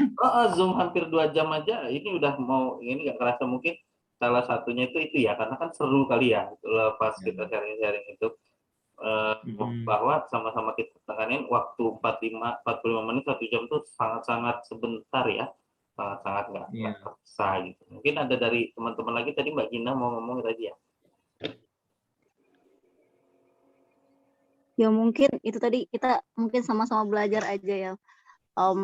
Kalau ada yang beda pendapat, ya udahlah ikutin aja lah. Cuma dengan kata-kata ya sama kayak bener kayak Mbak Rizka tadi kan, lebih halus lah, ada opsi dengan catatan seperti itu kan. Nah, itu walaupun terkesan kita udah menyerahkan sebenarnya kan. Jangan kekeh gitu ya. Iya, sebenarnya tinggal balik lagi, kita tuh harus kontrol emosi sama bisa nahan diri sih. Meskipun mungkin menurut kita pendapat kita benar, tapi ya udah, kita kan cari quorum kan, cari mufakat. Nggak apa-apa, yang penting kita tahan. Apalagi waktunya kayak kata Kak Iqbal, nggak diingetin kan, kalau kita udah sama-sama ngotot, waktu habis nggak dapat kesimpulan. Tapi banget. Tapi keren kok tadi, ini mantep banget nih yang sesi 2 nih, hangat banget nih. Sesi review lagi Mas. Iya nih Kak, teman-teman yang lain. Kariska tadi mau mungkin tuh kayaknya. Nah, apa tuh silakan. Oh iya, mau nanya, sebetulnya pernah baca gitu sih kalau skenario voting itu sebetulnya kayak diizinkan gitu loh. Oh boleh. Kayak Gimana? Kan udah kayak udah diingetin waktu gitu kan, tapi masih kayak masih alot-alotan gitu kan. Dan itu juga masih kayak make sense gitu, pendapatnya gitu, masih kayak bisa diterima, masih masuk akal gitu ya. Nah itu kalau nggak salah tuh boleh deh opsi voting itu dipakai gitu. Ya, sepertinya saya sependapat itu Mbak. Iya. Iya. Tapi kalau bisa memang harus dihindari kan. Emang lebih baiknya kayak lebih baiknya kayak yang kita tadi sih, kayak Mas Robi sama Mbak Rizka tuh bagus banget. Ya saya ikut dengan catatan gitu-gitu, bagus sih daripada bilangnya ya sudahlah saya ikut voting gitu-gitu. Ya. Kayaknya kayak menyerah diri gitu kan jadinya kan. Ya. Jadi dia menerima alasan teman-teman lainnya, dia menerima, tapi bukan dia pasrah, bukan dia ya sudahlah gitu kan. Kalau voting itu kayak dia pasrah jatuhnya. Gitu sih. Terus pengalaman ya. Ya, tapi mungkin gini sih Mbak Gina. Ini suaraku atau yang mau yang lain duluan? Loh, lanjut. Oke. Ya, tapi kayak gini kan Mbak Gina. Jadi yang latihan ini kan ada total 13 orang ya. Dan kita entitasnya tuh totalnya 62. Nggak mungkin semuanya tuh ikut gitu ya. Nah, jadi masih ada kemungkinan nanti ketika ketika kita langsung LGD gitu ya, itu ada yang ngotot banget dan nggak ini ya, maksudnya nggak bisa kontrol gitu. Nah mungkin opsi voting itu bisa dipakai di situ sih kok menurutku. Dan kemarin itu aku pernah ikut LGD juga sama teman-teman yang lain dari Tilok yang lain, itu pernah diajakin. Kalau ada yang sharing di sana, ada yang sharing di sana kan, kalau tahun kemarin kan kita ke lokasi tapi tetap LGD-nya pakai Zoom tuh. Zoom-nya udah disediain lewat PC gitu kan. Nah, kemarin itu dia dibuat room. Jadi asesornya itu udah nunggu di dalam room. Pas kita join room, nah di situ kita mulai diskusi. Nah, ketika waktunya udah habis, itu langsung masuk ke grup utamanya langsung. Jadi emang nggak ada diingetin pas waktu habis, terus langsung masuk ke ini katanya, masuk ke grup yang isinya cuma peserta doang, asesornya udah nggak ada lagi.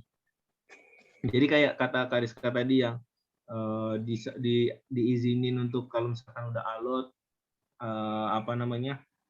disuruh nyelesain dengan ini, kayaknya kalau misalkan udah habis waktunya bakal sempat lagi juga.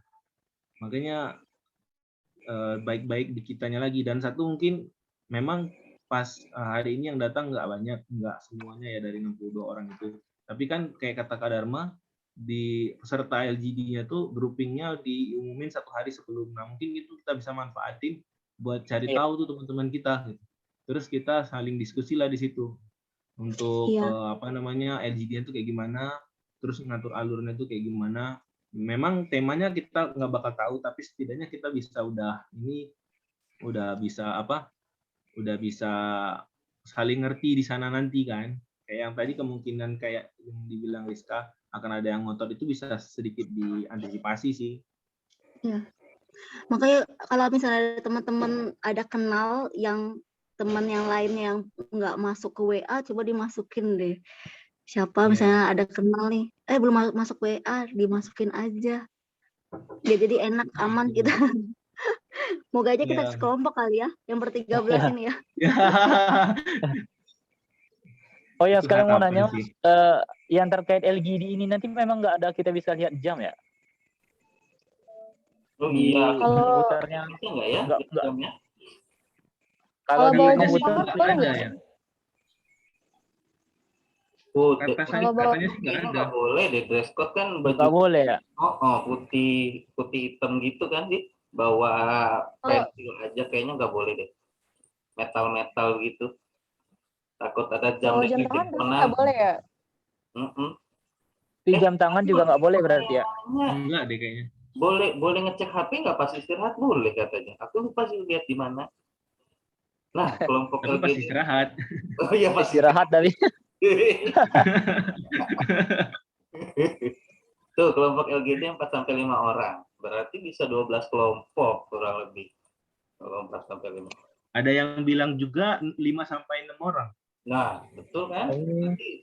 Bang Jamil tahu kan Bang Jamil, katanya juga antara itu. Sama Kak Sanon juga di grup besar pernah bilangnya sekitaran itu. Aku baca tweet yang Bang Reza itu yang di biasanya Kaskus ya. Itu 7-8 malah. Nah, makanya kan kayak agak ribet. Iya, jadi kita tuh harus kayak mempersingkat kata-kata yang harus kita sampaikan supaya waktunya tuh bisa termanfaatkan dan efektif ibaratnya. Nanti nama-nama kelompok kita H-1 kan ya, keluarnya nanti nama-namanya? Iya, H-1. Oh, berarti bisa lah ya, apa sih? Mencari-cari tahu, teman-teman. Disepakatin ya, Pak. Saran nanti begitu habis tes, kalau bisa langsung dicari aja teman-temannya tuh, minimal buat grup WA lah. Jadi kenalan kan, kenalan. Malam-malam ngechat ya sekedar tahu nama, tahu ini kan lebih, jadi nggak gugup banget kan. Jadi nggak. Iya, setidaknya udah cair dulu lah di dalam tuh kan. Udah agak ini kan, lumayan tuh membantu untuk besok. Lebih cair. Apa yang cari di dalam, Bang? Apanya yang cari di dalam, Bang? Apa ya? Jodoh. Oh, cair. Apanya yang cair di dalam? Apa ya? Suasana. Itu yang WA kita itu ada 95 orang itu kan. Ada 100-an malah. Itu 100-an. Enggak semuanya orang Bengkulu. Iya. Oh, masuk sih. Oh. aku tuh mau coba kita apa ya, absen cuman nggak enak juga ya jatuhnya ya. Ini yang mana yang beneran masuk gitu. Dicek aja sih di list yang Tilok Bengkulu kan ada 62 orang, tapi kayaknya WA nggak ada namanya ya. Kadang-kadang ada yang nggak ada namanya juga ya. Atau Ya kita kalau bisa kita search bikin sosial urutan medianya kan. gimana? Enggak, kita listkan nama aja. Kayak aku Gina, 1, kedua siapa. Jadi kita tahu tuh, oh ini siapa-siapa aja gitu-gitu. Mungkin yang nggak masuk situ kan, oh tahu nih ini kok grupnya kayak gini, aku nggak masuk gitu-gitu kan, bisa keluar sendiri. Mau ngusir Nanya orang aja, kan gak enak kan. nanya aja yang ujiannya di Tilok Bengkulu siapa aja ya, gitu aja. Mungkin bisa Boleh list. lah. Atau list ya gitu bilangnya ya. Mas Yang Dharma ujiannya tuh. di Tilok Bengkulu. Ya, aku kan Bikin list aja listnya nama. memancing kalian aja. Iya. Tulis Kata apa ya Kak Eta bagus ini? tuh, ada juga list. yang belum masuk, yang nggak lolos sampai SKB, Mas, cuma dia masih Mas bertahan. Eta ini Mas atau cewek sih? Iya, nggak tahu dia ini Eta Ngomong nih aja nggak apa-apa, open mic. Open mic mirip-mirip dong. sama observer ini. Observer juga nggak tahu. Open mic aja nih. Kenalan kita. Aku kemungkinan sampai jam 10 Lip, cuman roomnya biasanya masih ada. Jadi kalian kalau masih mau lanjut nggak apa-apa, lanjut aja. Dia roomnya biasanya masih yang lain. Ya. Pokoknya aku makasih banyak kalian udah mau join, udah mau berbagi ilmu. Nanti kalaupun aku nggak sempat buat room, silakan kalian buat masing-masing ya. Pokoknya pesertanya pasti ada gitu. Karena satu dan lain hal, mungkin kalau nanti tiba-tiba aku muncul buat room, nanti aku ini lagi. Kalau nggak apa-apa, buat aja. Bisa pakai HP, bisa juga pakai laptop, pakai komputer, asal ada internetnya. Tapi mungkin untuk lain kesempatan, kalaupun nanti ada yang inisiatif buat room, teman-teman yang belum pernah coba di grup ini, itu bisa diprioritasin lah itu LGG gitu, biar membiasakan juga nanti. Iya betul.